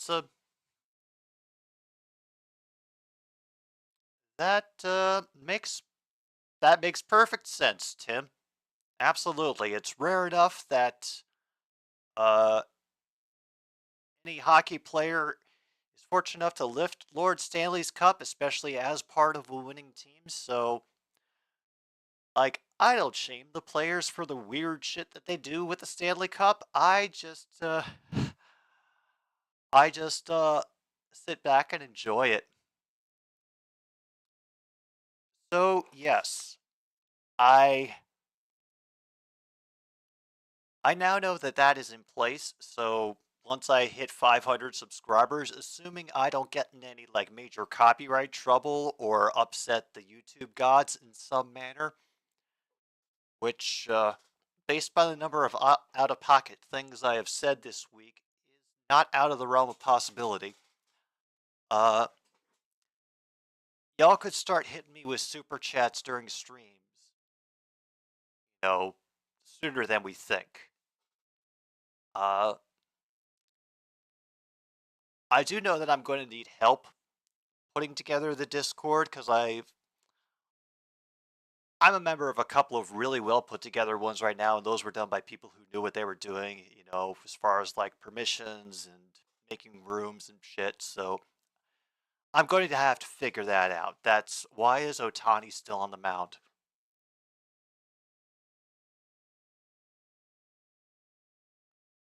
Okay, but yeah, just know that's a thing that has happened, and so yay, this could be closer than we think.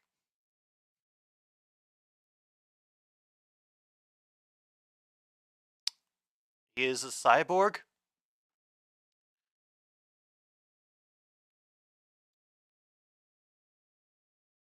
Why? And this is horrible. Ah, But now I've got Sticks, Mr. Roboto going through my head.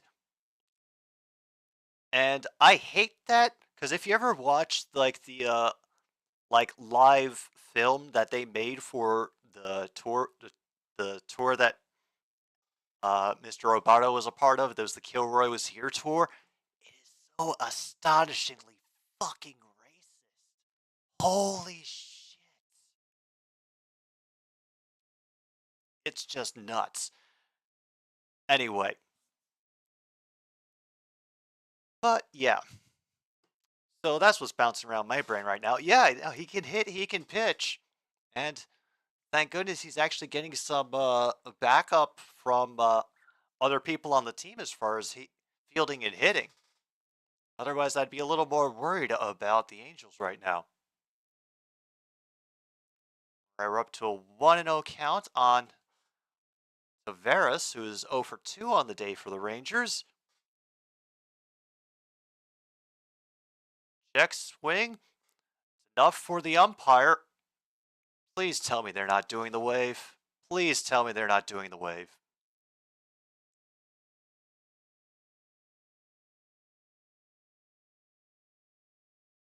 The noise dies away. That ball gets hit right to the second. Ohtani is up to 97 pitches.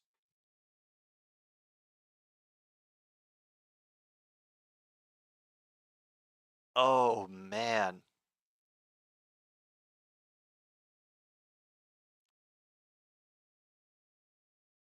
Oh, apparently they have already started. Apparently they've already started planning for the future home of the Vegas Athletics. Are they still going to be called the Athletics, by the way? Because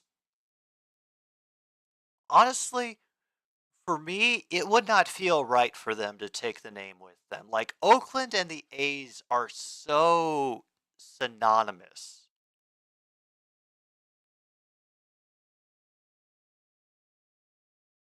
Meanwhile, Rengifo snags a liner out of the air to end the 6th inning. Damn.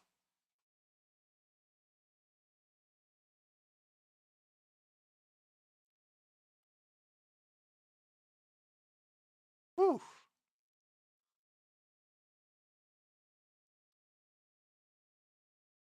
Yeah. You know, I feel about it the same way that I felt about the Browns. And it was when, you know, that name and that franchise and those colors are so closely tied to the city of Cleveland, it would have seemed like a deep betrayal for them to just get moved to Baltimore. And so, even when that deal happened, and I remember it happening because I happened to be homesick from the day that Governor Paris Glendening announced the deal to move that franchise to Baltimore. Uh, I was glad that we were going to make it a new team with a new mascot, and that Cleveland would keep the Browns name and get another team. I really want something like that to happen for Oakland. I do.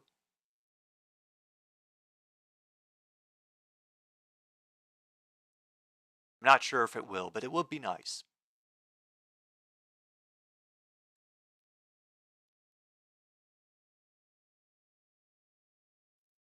Oh, good. Pepsi is still trying to bring world peace in the advertisement world.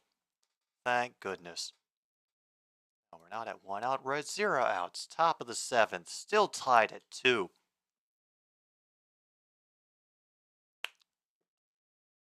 Wondering how many more innings each of these pitchers is going to do. And looks like Ohtani is going to be done.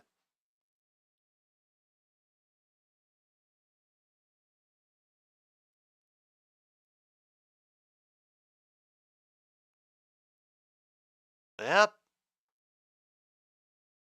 Yep. Shohei is done for the night. The bullpen is going for the Angels.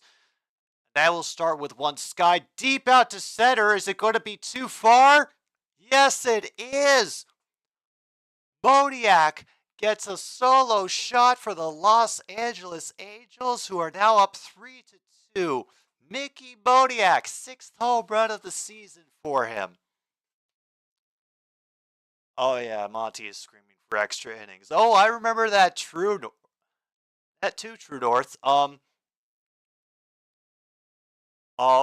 They existed very briefly before the Baltimore Ravens became a thing, and I remember very clearly that for the first few ads, they actually had called them the Colts. And then Indianapolis Colts were not happy about that. And that's why they ended up getting called the Stallions.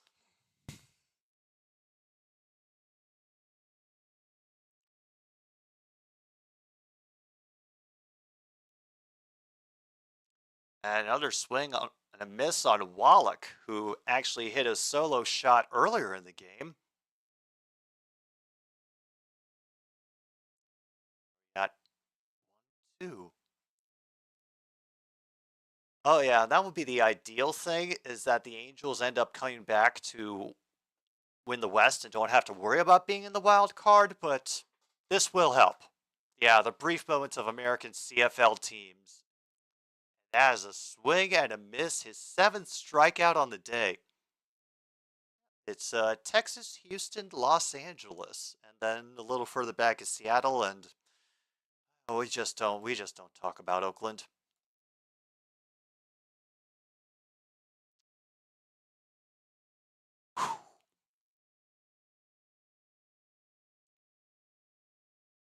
All right, we got Velasquez, who is up now 0-2 on the evening. That pitch is way inside, ends up going past the catcher to the backstop, actually. 1-0. Oh. In case anybody is shocked by that, yeah, there is a marching band that used to play at the original Baltimore Colts games, and then when they got moved out of town in the middle of the night in the Mayflower moving trucks, I think they actually had to sneak their uniforms out of where it had been packed up for the move. And the band kept going. They stayed together. They kept recruiting new members for the moment when a football team would come back to Baltimore. It was honestly after they got the CFL franchise, shortly afterwards, that the NFL was like, all right, we're looking at Baltimore again as a place that we could put a team. Another swing, miss out, a 2nd straight strikeout for Eovaldi.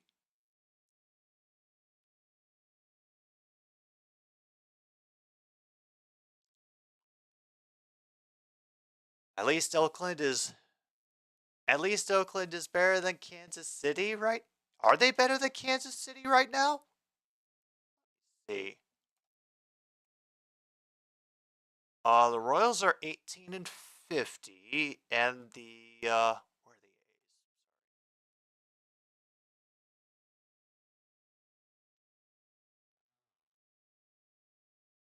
A's? Yeah, I guess that's something. That's another big cut, 0-2. We could get a strikeout of the side right here, folks.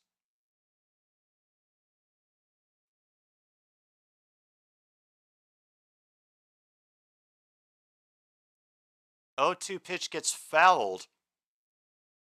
Still nothing in 2.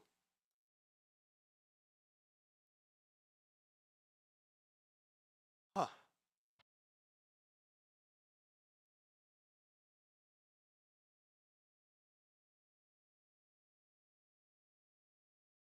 And that pitch is in the dirt. 1-2.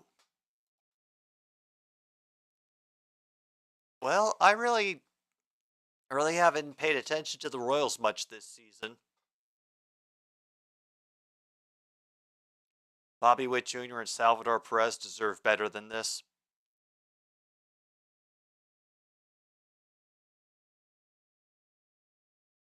Okay. Crowd thought that was a strike. Umpire did not agree, and they are not happy about it. Another foul ball that gets hit everybody, and I'm pretty sure it hit the umpire in the taint. All right, 2-2 pitch to Rengifo. Made some great defensive stops tonight, but been silent at the plate. 97 miles per hour inside, and now we have a full count. Oh, how'd it go, Luke?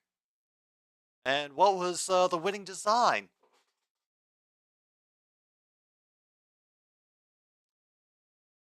Strikes out the side.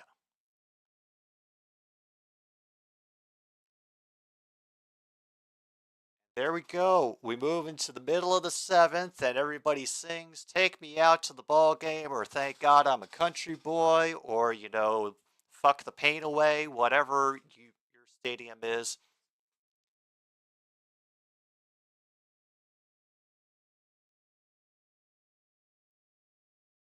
Well, we all know it's the bottom of the seventh.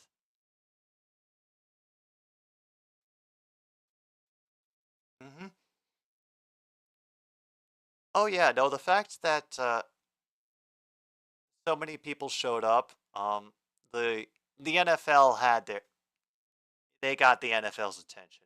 As we've noticed, the NFL is a reactive league.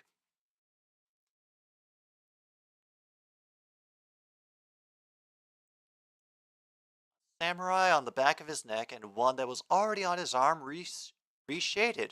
Cool. Oh, a souvenir cup and a Royals basketball jersey. And sounds like some nice parting gifts. Unfortunately, I did not think to get anything from the Vikings Pro Shop. Maybe I should have, but I couldn't honestly think of anything that I wanted. The guy who reshaded the arm is the one who's be giving you yours next month. Oh, awesome, man. Oh, no. Sorry. Sorry, I just saw an ad for the Ark Encounter. Ah. Oh, this country I live in. Yeah. See, if I had been thinking, Luke, I would have seen if they had any pet specific stuff that I could have brought back for him so we could engage in ultimate animal humiliation on this channel. But, oh well, maybe next time.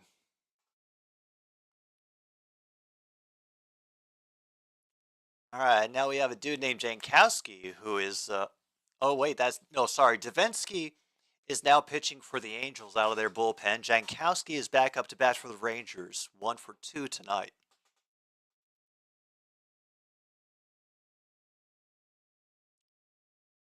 That one's outside, currently at 1-1. Logan is drunkenly babbling about running scientific tests on seashells. I invite you all to leave your own tongue twisters in the comments below. Sebastian Jankowski. Yes, that's what Monty needs, is a custom Sebastian Jankowski shirt. The guy who did the arm and I'm getting yours from, you're getting yours from, seems very talkative.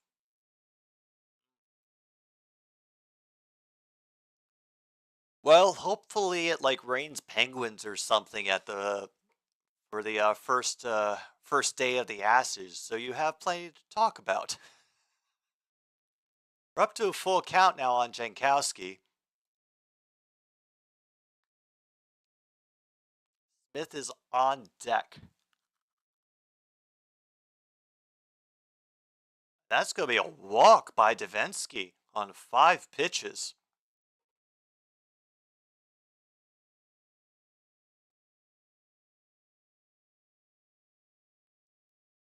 Oh, and before I forget, because we have to make sure we cover as many of the sponsors as possible.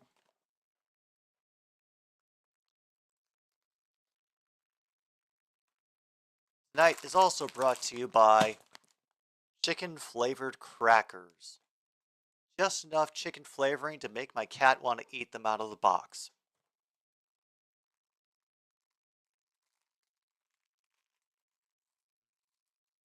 And it's a final in Atlanta. Braves defeat the Rockies 8-3.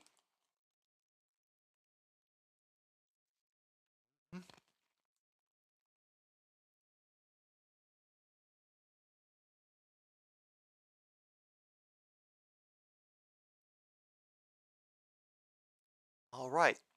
Smith is up to bat now for the Rangers. We're up to a 1-1 count on him. Oh. And no big deal. At some point, dude stole second. So now we've got a tying run in position. This one's going to get skied out to deep center. He's probably going to try to make that run to third. The throw's going to be off target. So now Jankowski is on third. There's only 1 out. So this is a good opportunity for the Rangers to tie things up. That is a good question. Like, I think everybody is just surprised that the Pirates are, in contention 6-2.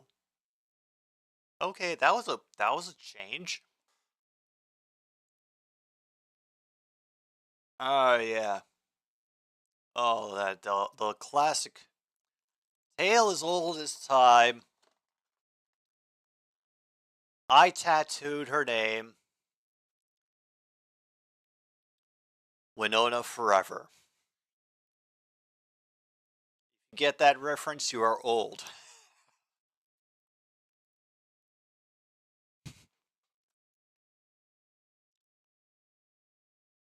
Count is up to 2-1 now for Semien. Cheers are coming up at Arlington.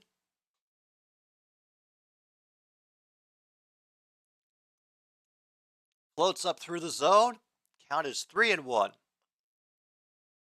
God, they might walk him just for the chance at doing a double play.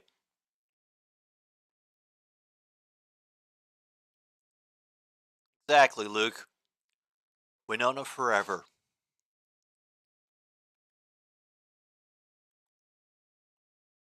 3-1 gets fouled off.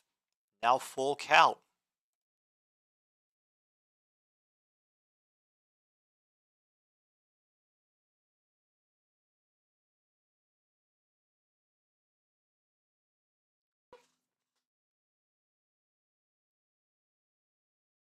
Semien swings on the 3-2. It gets lined down the third base line. Will go foul.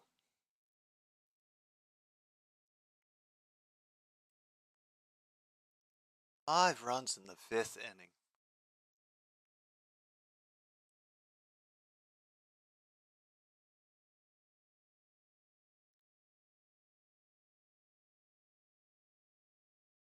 Oh, that crowd is unhappy. They say he did not check his swing and it's a strikeout. Holy crap.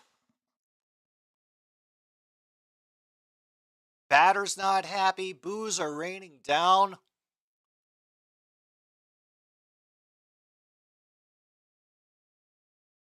Oh, yeah, no, I see that. I can see where he got that.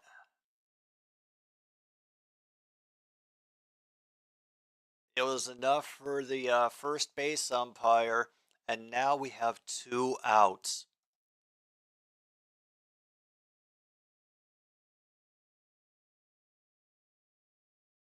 And now they have intentionally walked the next batter. And the Ranger duckout is pissed right now. Lowe, and Lowe has done a lot tonight. He's 2 for 3, but he misses on the first fastball. 0-1.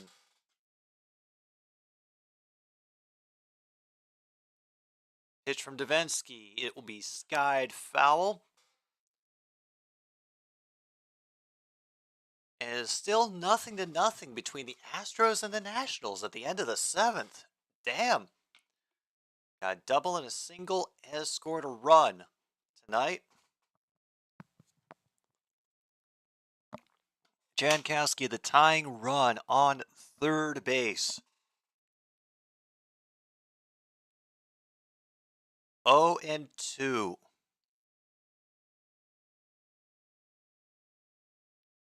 It's in low to low.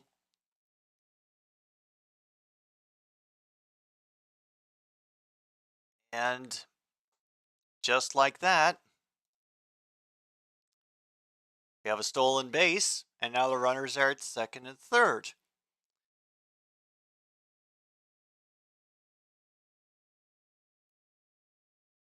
Missed on the outside, 2-2.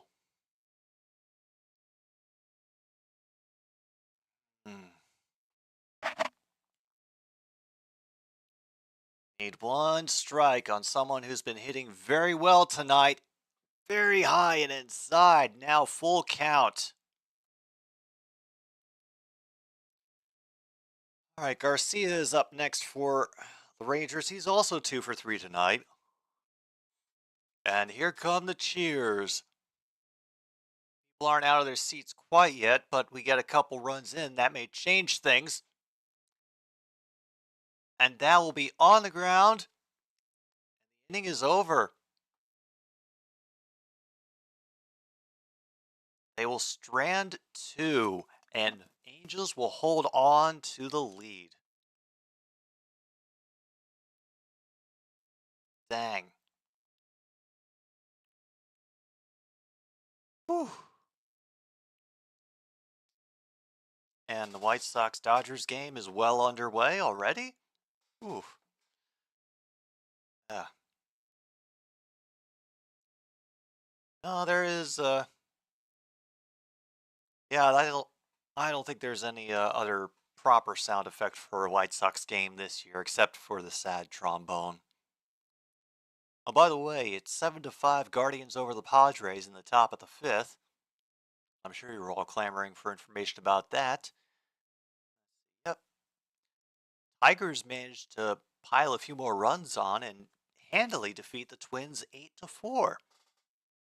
Okay, good for them.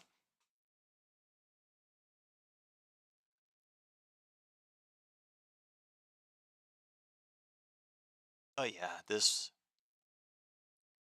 one could get ugly if it goes into extra innings.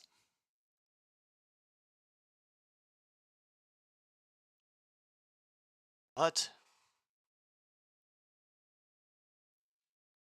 the yeah, the trollololo. I can't really say if it's been funny enough to justify trollolo. Oh dear, what did happen in your day, Tim? Oh no, you got a Karen. Oh dear.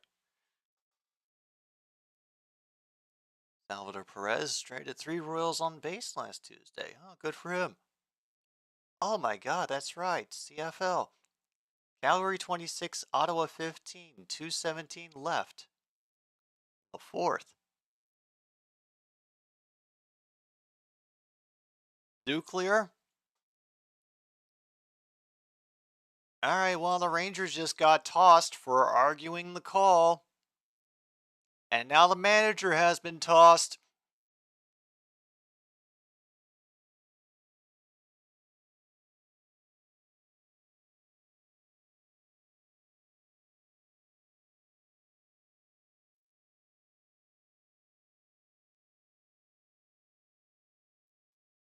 Oh yeah, no, that like every Karen that I have run into in the past couple years absolutely hates that their name has gotten into that. God, could Alaska support a CFL team? That's what I'm wondering about. All right, new pitcher is in for the Rangers now. Brock Burke, 2.73 ERA and a 2-2 record.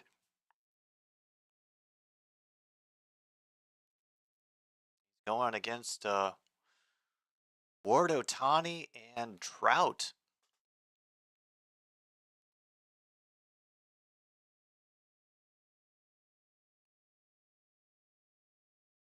I thought looks like he does for like a brief moment.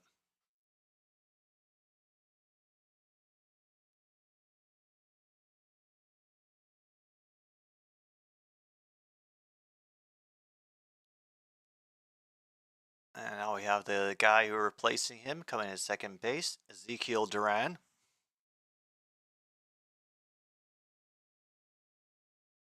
Wait, trio?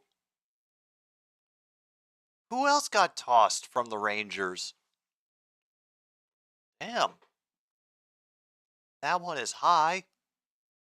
1-0, but he fouls the next one behind the plate for 1-1. And the Ottawa QB has thrown an interception. That's not going to help them come back against Calgary.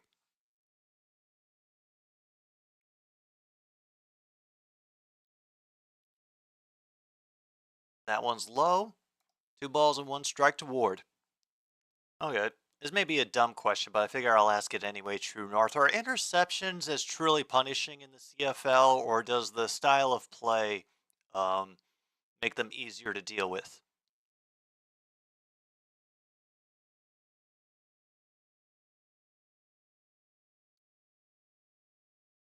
Oh my god. Ward gets a little floater, drops for a shallow base hit. Wow. Now they got somebody on first. Still no outs for them here in the 8th inning. Oh, good. I'm glad she got arrested, man. It is,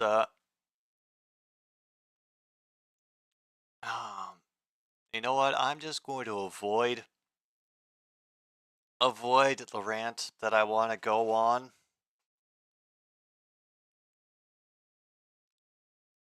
Otani has cracked this one into the upper deck of center field. 22nd home run of the year puts the Angels up 5-2 in the 8th inning.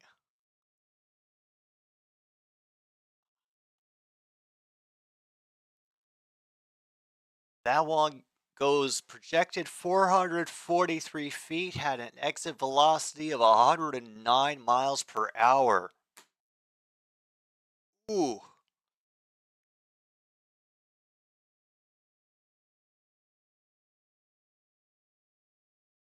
Oh, and the pain.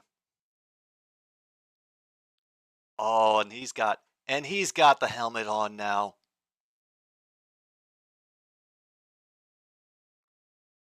Wow. Not well. She was tackled and oh god. And that hit by Trout gets immediately snagged by the shortstop. Packers Legend Bagleton with a 45-yard run after the catch. Nice. Ugh. Oh god. I think an hour of having to deal with any of the nightmare customers I ever had in food service. Oh yeah.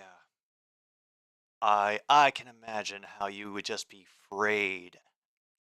Absolutely frayed and worn at the end of that. Oof.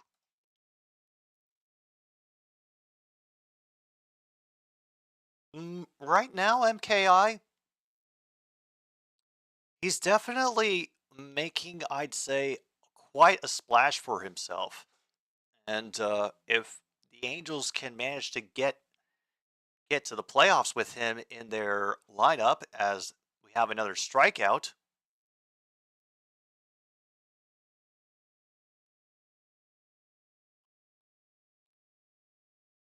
Yeah, I think you could start making a case depending on how he does in the playoffs, and also, of course, if LA can support him in a playoff run.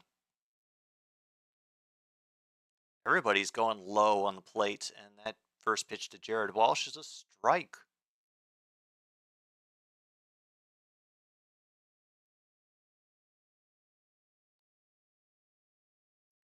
Allen floats wide, 1-1.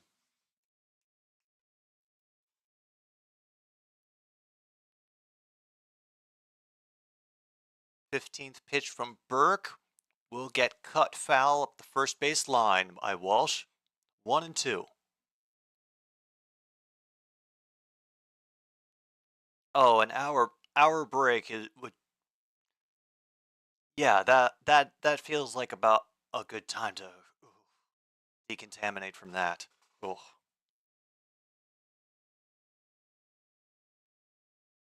Now, big swing brings Walsh out and ends the inning for the Angels.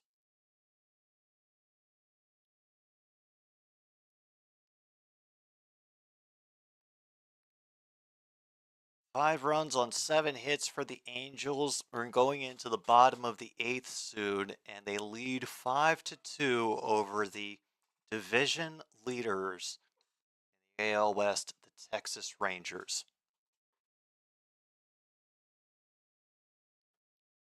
Ah.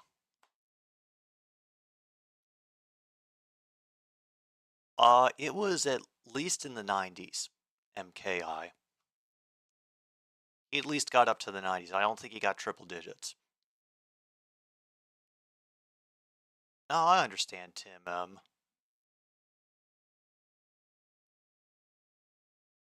Honestly, anybody who, this is why I'm as polite and as patient as I possibly can be with retail workers and people in the service industry, is because I remember how stressful it was and how brutal some people can be. And so, yeah, I totally understand, man.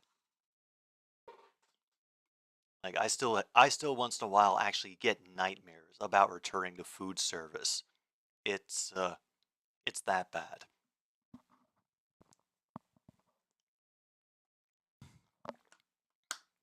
And that's not intent to degrade anybody who works in it. It's just that I ended up last job I ever had in it, I worked on New Year's Eve. I worked the I had the station that was farthest. I had the tables that were farthest from the kitchen. I handed in my 2 weeks notice, and then 2 days later I stopped coming in because I just didn't want to sit through it anymore.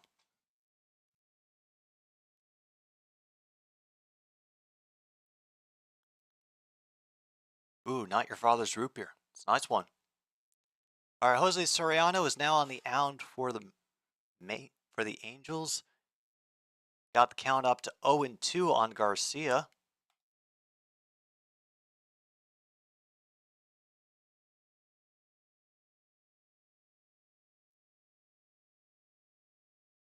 And Angie appears to be curled up and asleep.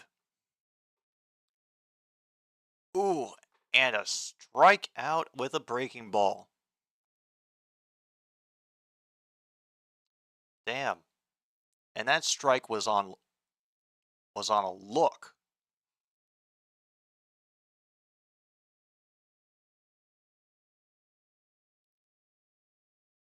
Meanwhile, the White Sox are leading the Dodgers at the end of the first. Oh, okay. That's certainly a result that is happening. I don't know why, but it is.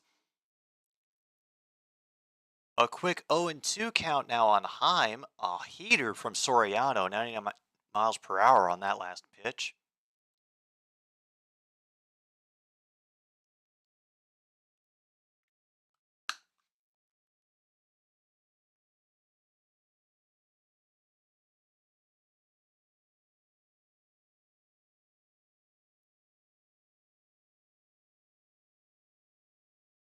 And pitch was low, and they did not go around all the way. Now 1-2. They're recounting how Jose Soriano got back into the league after Tommy John surgery and good stuff. And now he's back with the Angels, working in their bullpen.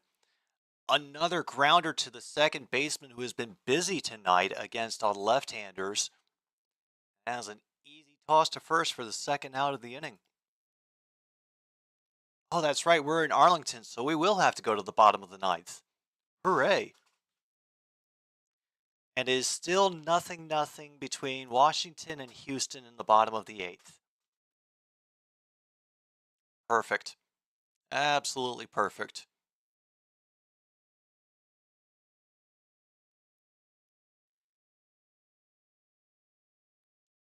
Leody Taveras on the 1-0 watches it go across for a strike. 1-1.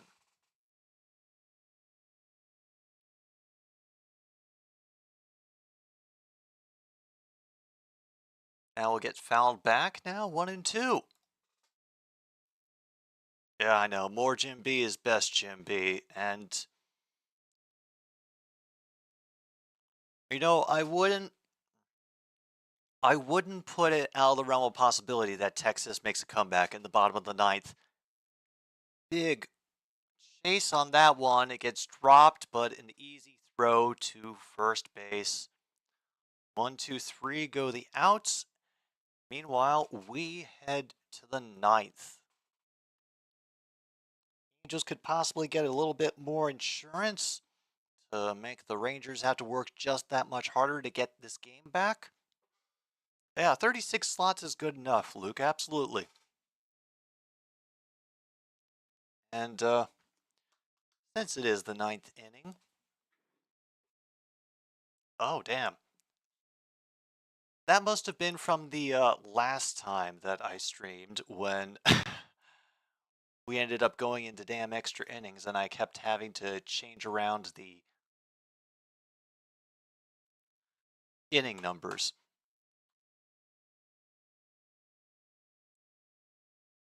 Let's see. Change that one as well so it reads ninth again.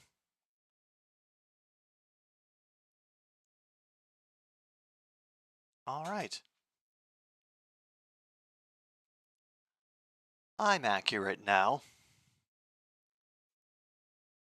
White Sox have a man on first now with one out and top of the second. Hopefully we won't end up in the top of the 11th again, but as we know with Monty, anything is possible.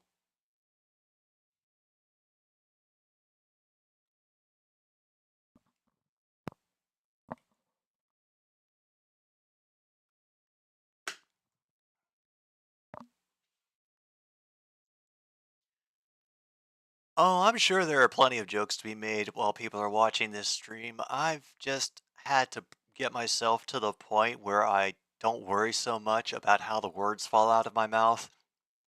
Just, I feel the memeing and the gifs are inevitable at some point, whether for good or ill, just because it's one of the things that people can do to have entertainment on this channel. So, I've kind of had to let go of worrying about that. And just expect that there will be more jokes at my expense to come in the future. All right, Joe Barlow is out to pitch now for the Texas Rangers.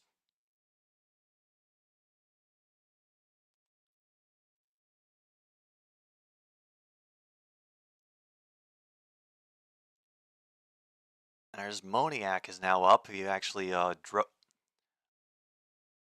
drove in a run and has been busy as well. They have a quick conversation between the pitcher and Mr. Heim, who turns out is the catcher for this team.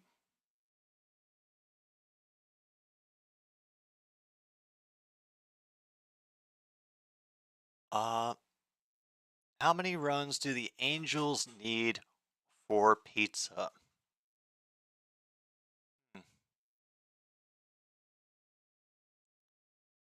Now, considering like runs can be a bit easier to come by in baseball than goals are in hockey,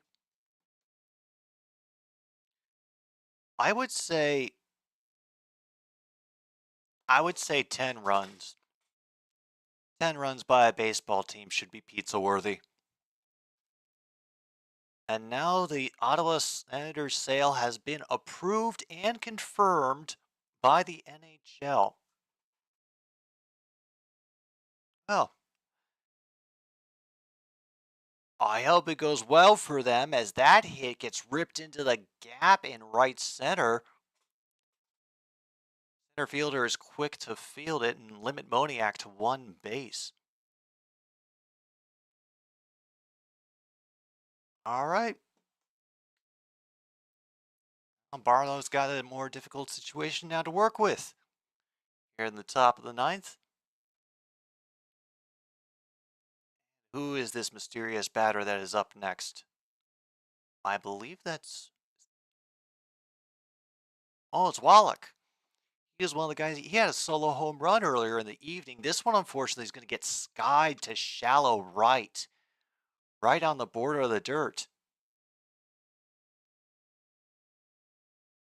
Out number one.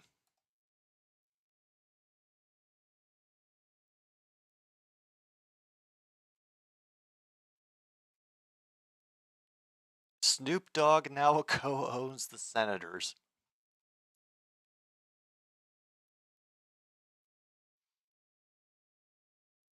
Oh. Snoop Dogg now co-owns the Ottawa Senators is a phrase that I never thought I would be hearing or saying out loud. When I first heard Snoop Dogg on MTV. Life is life. I can't even, Strange doesn't even begin to cover it anymore. But 1-0 on Vasquez, they have the one. I have already forgotten how many pickoff attempts they get. I think it's only one. Already Smokey up there, so he fits right in. Man, I don't know who you know that gets high off of forest fire soot, but that is harder than I am willing to go. Like, I'm not even going to try heroin, and I wouldn't dare try to get high on forest fire soot. Fly ball out to center field. We now have 2 outs. Is Ryan Reynolds still there? I just assume Ryan Reynolds is everywhere, hiding in every shadow behind every corner, watching, waiting, trying to find the perfect moment to strike and try to sign you up for Mint Mobile.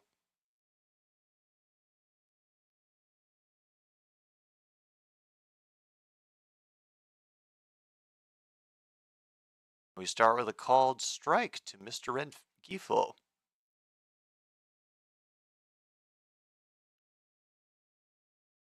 Oh, Ryan Reynolds was outbid by Snoop Dogg's group. This one will get hit opposite field, but is a little too lazy and looping, and Jankowski is able to make an easy grab. So it's the last chance for the Texans. It'll be 7, 8, and 9. Grossman, Jankowski, Smith, the bottom of the lineup for the Rangers when the game comes back.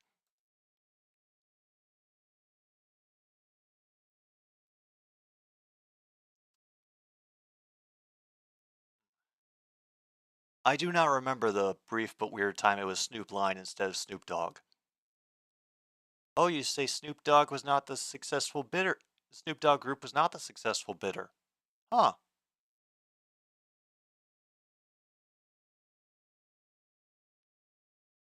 Oh yeah, no, I know the primary owner is I don't remember his last name either. I believe it starts with an A. And oh dear, the Nationals and Astros are still tied at nothing at the end of the eighth. Monty, you did it to the wrong game. No, you did it to the Nationals and the Astros.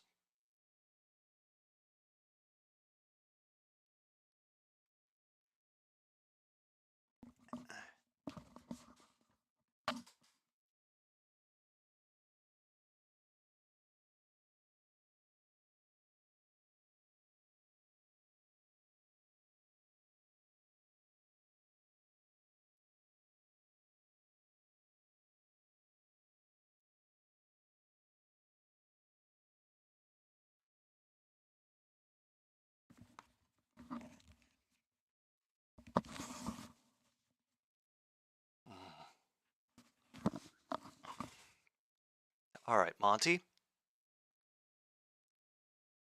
Do you see on the scoreboard what you have done to the Nationals and the Astros fans?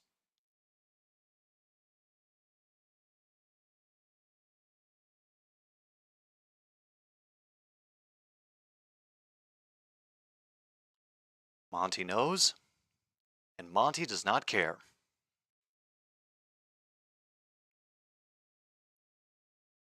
Apparently, Snoop Lion was some 2012, 2013 stuff. Yeah, I was definitely not aware of pop culture around 2012, 2013.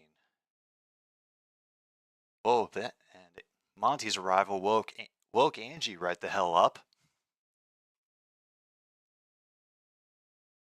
All right, here we go. Bottom of the ninth, and we've got a new pitcher for the Angels as well. Estevez is on the mound. A 96-mile-per-hour pitch to Grossman. A little too high. 1-0. Second one is in the dirt. That one a heater as well at 97. 2-0 the count now.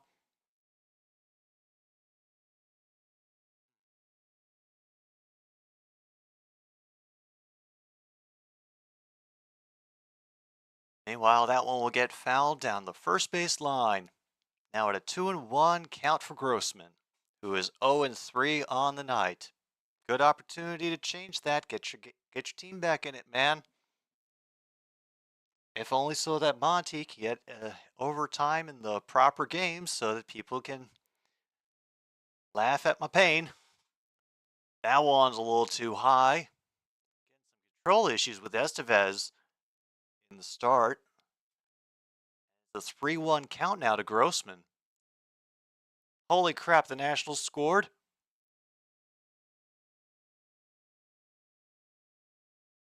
And now we have a called strike 2, and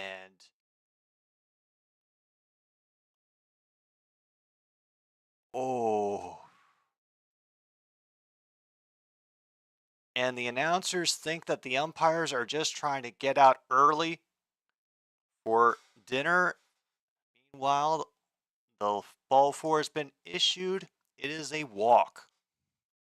Oh, good. I didn't have to change the baseball field thing that I forgot to update.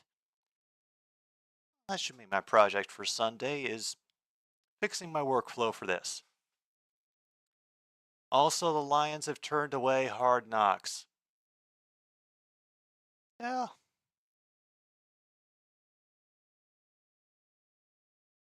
Yeah, that makes sense. I mean, they had that great run of it on it last year. Why would they want to go back? Another heater outside. 1-1 is the count now. We have Kelbert Ruiz apparently to thank, who got a solo shot home run for the Nationals. Oh boy, more heat from Estevez, but not very accurate. 2 balls and a strike now is the count to Jankowski. I think he has a single so far tonight and scored a run. Little conference between Wallach and Estevez at the mound.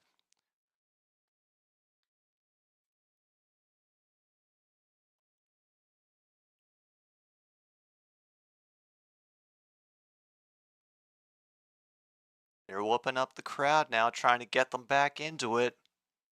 I also really appreciate about this game is that this angle is much closer to being a direct shot over the pitcher's head, so it's easier to tell.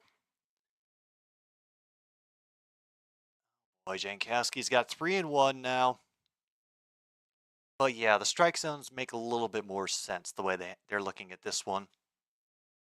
Meanwhile, 98-mile-per-hour pitch gets fouled off. We are in full count territory.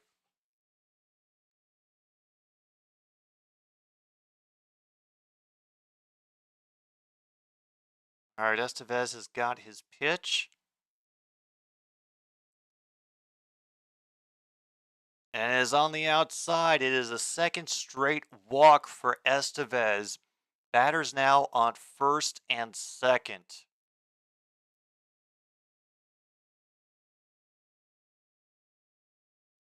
All right, we've got actually someone off the bench now for the Rangers. Josh Young is apparently coming in.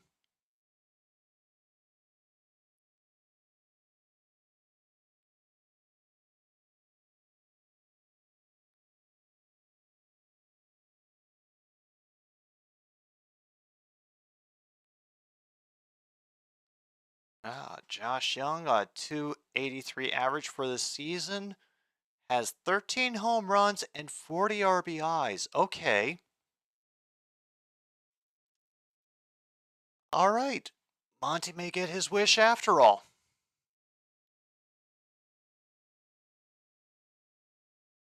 Got a couple of hand signals going from the catcher to the pitcher. Young gets into the box.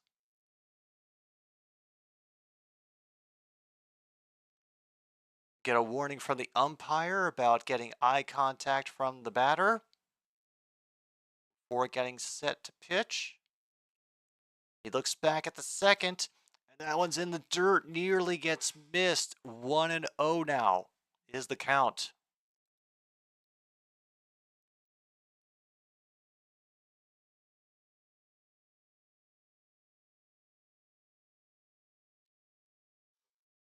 Sorry, I'm just realizing how I'm going to make things so much easier for myself. That one gets cut foul. Hard one. Thankfully, it hit a lot of the netting that they have over there.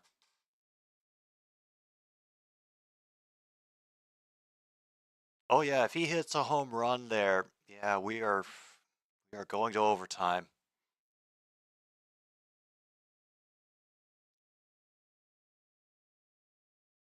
Losing control of that one too. It sailed high and it's now 2-1 to Young. This is the most baseball you've listened to or watched in 6 years. Well, we kind of got lucky because it's been like a close and interesting game for the most part.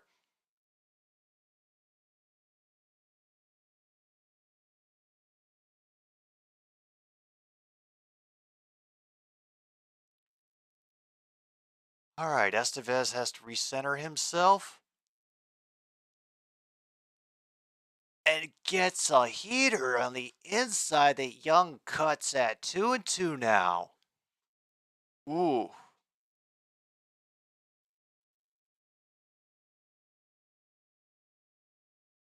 All right, Young steps out of the box. Takes off his helmet. I think this might be his only real timeout that he can take.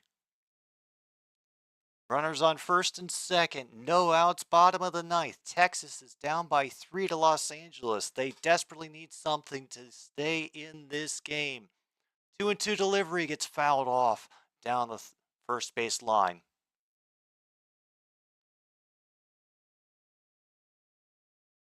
Last was an inning and a half in the last game when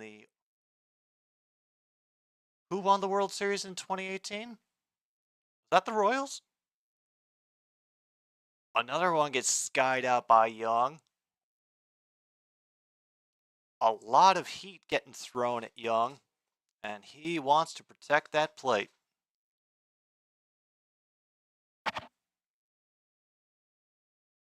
Oh, the Red Sox. That makes sense. Like, you can tell how much I've been paying attention to Major League Baseball in the past couple of years, can't you? Okay. Estevez took a tumble on the mound. That was a ball, by the way. We're at a full count. Rally caps are on. Red Sox over the Dodgers. Oh, yeah, one of the many Dodgers World Series trips that ended in futility. And now the bases are loaded on a low fastball. Oh, man. Folks, 3 straight walks by Estevez, and out comes manager, and they're giving him the hook. He is bringing in next guy from the bullpen.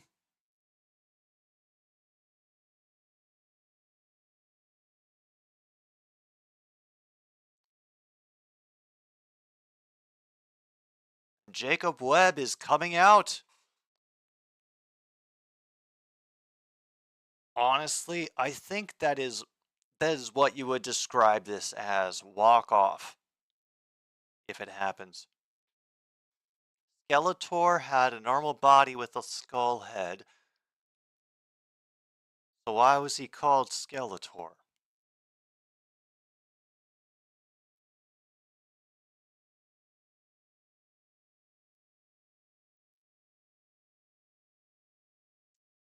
You know what? I'm going to stop thinking about that because I'd like to actually be able to get to sleep tonight. So your plan has failed, True North. Yeah, we could see a game. There is potential for a game-winning grand slam right here by the Texas Rangers. It'd be the most optimal thing for them right now. Instead of getting a single, possibly risking an out with a play being made in the field.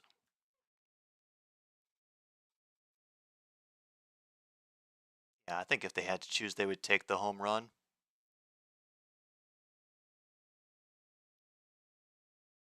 On here come all the FIFA scores. We have oh, they're going on right now. There's all sorts of tournaments happening, aren't they? Awesome. He should have been called Skeletor. Skeletor doesn't really roll off the tongue like Skeletor does. You know? It's probably like the same naming system that they use when they come up with new Pokemon. They just take the word that they know and change one letter to make it sound like an actual name.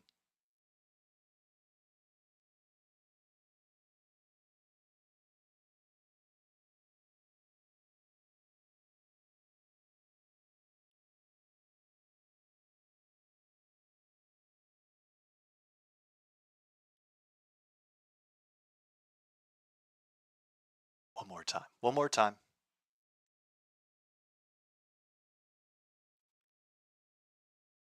Oh, and we have a called strike from that hated first base umpire on Duran on this first.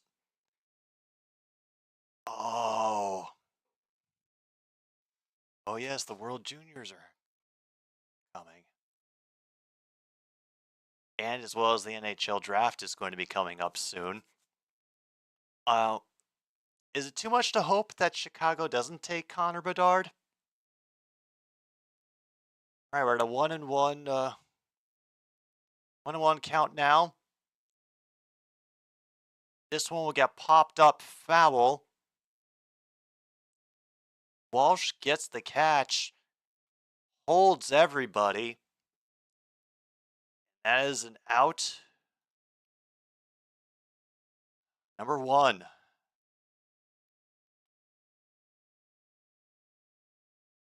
Oh boy. Oh, I can handle Angie with the nose. Like, there'll be times when I'm petting her and she will just like end up like, you know, just gently like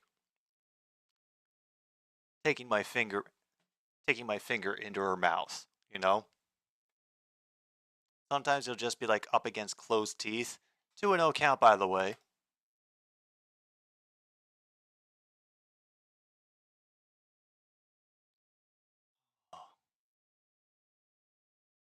And that's a low one, and they've been calling them low all night. 2-1 now is the count to Seager, who is 0-3 on the evening.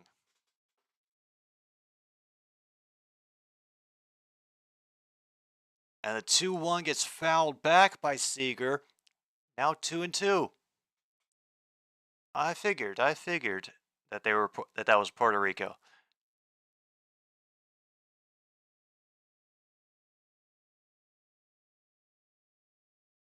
First ever hockey team. Cool. And that floater gets caught at shallow center, keeps everybody on base, and now it's 2 outs. Damn. Holy crap. Considering that this guy who's pitching right now, Webb, he threw down the little chalk bag in the dugout like, are you serious? I'm pitching now? He thought he had more time to warm up. Hello, Leif. Quack to you as well. And now Lowe, who has been very busy tonight, has an opportunity to do great things for the Rangers. Webb has worked himself into a hole but could battle back to bring things out. He has no grand slams in his career, Mr. Lowe. 1-0 to Lowe, swing and a miss. We're at 1-1. Oh, we have not reached true sad trombone yet, MKI. All we need is for Lowe to line out to center, and that would be the truest sad trombone that ever existed. Yeah. Yes, that one from The Price is Right. Netherlands, Great Britain, France, and Spain. All right, we're up to a 3-1 count now. Okay.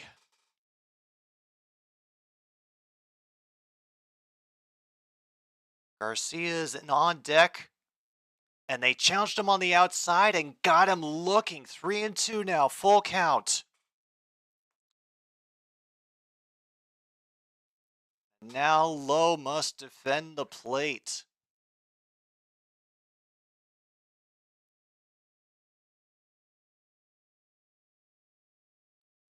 Bottom of the ninth, bases loaded.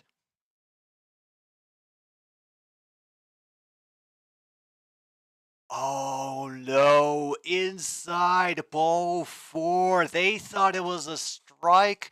Umpire refused to budge, and now it's only 5-3.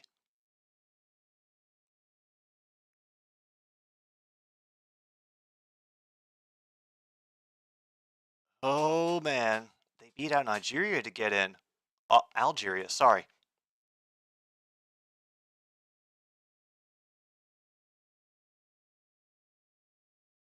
Garcia gets called going around.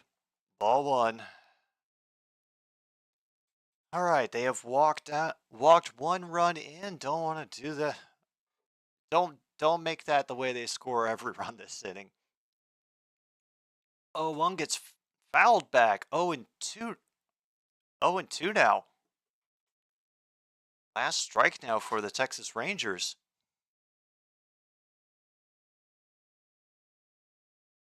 Indeed, True North. Potholes in my lawn.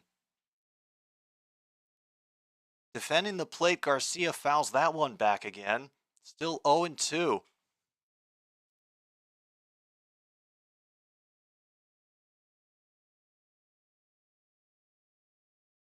Cheers coming up again from the crowd.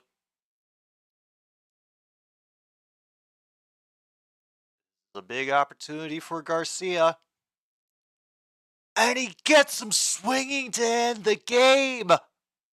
Webb gets the save on a strikeout. Ohtani gets the win.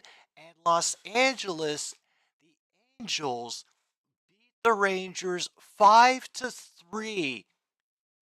Holy damn.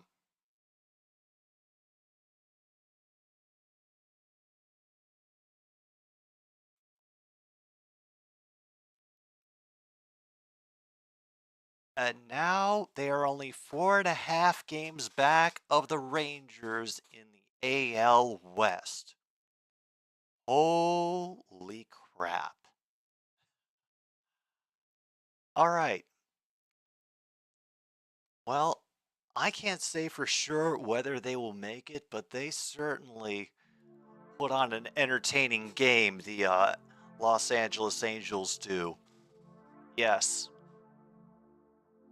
Cue the sad trombone, but for Angels fans and anybody who likes seeing more Shohei Ohtani, we have now a better chance of getting him into some postseason action with Mike Trout and the Angels. They are still very firmly in the wild card race, but the easiest way would be to take the division. Maybe it can happen. We still got to get through the rest of this long Major League Baseball season. Thank you, everybody, for coming back to the first Another Stupid Sports Show stream since I got back from vacation. I'm glad you all did. Thank you again to our sponsors, Screw City, Napolitake, and chicken-flavored crackers.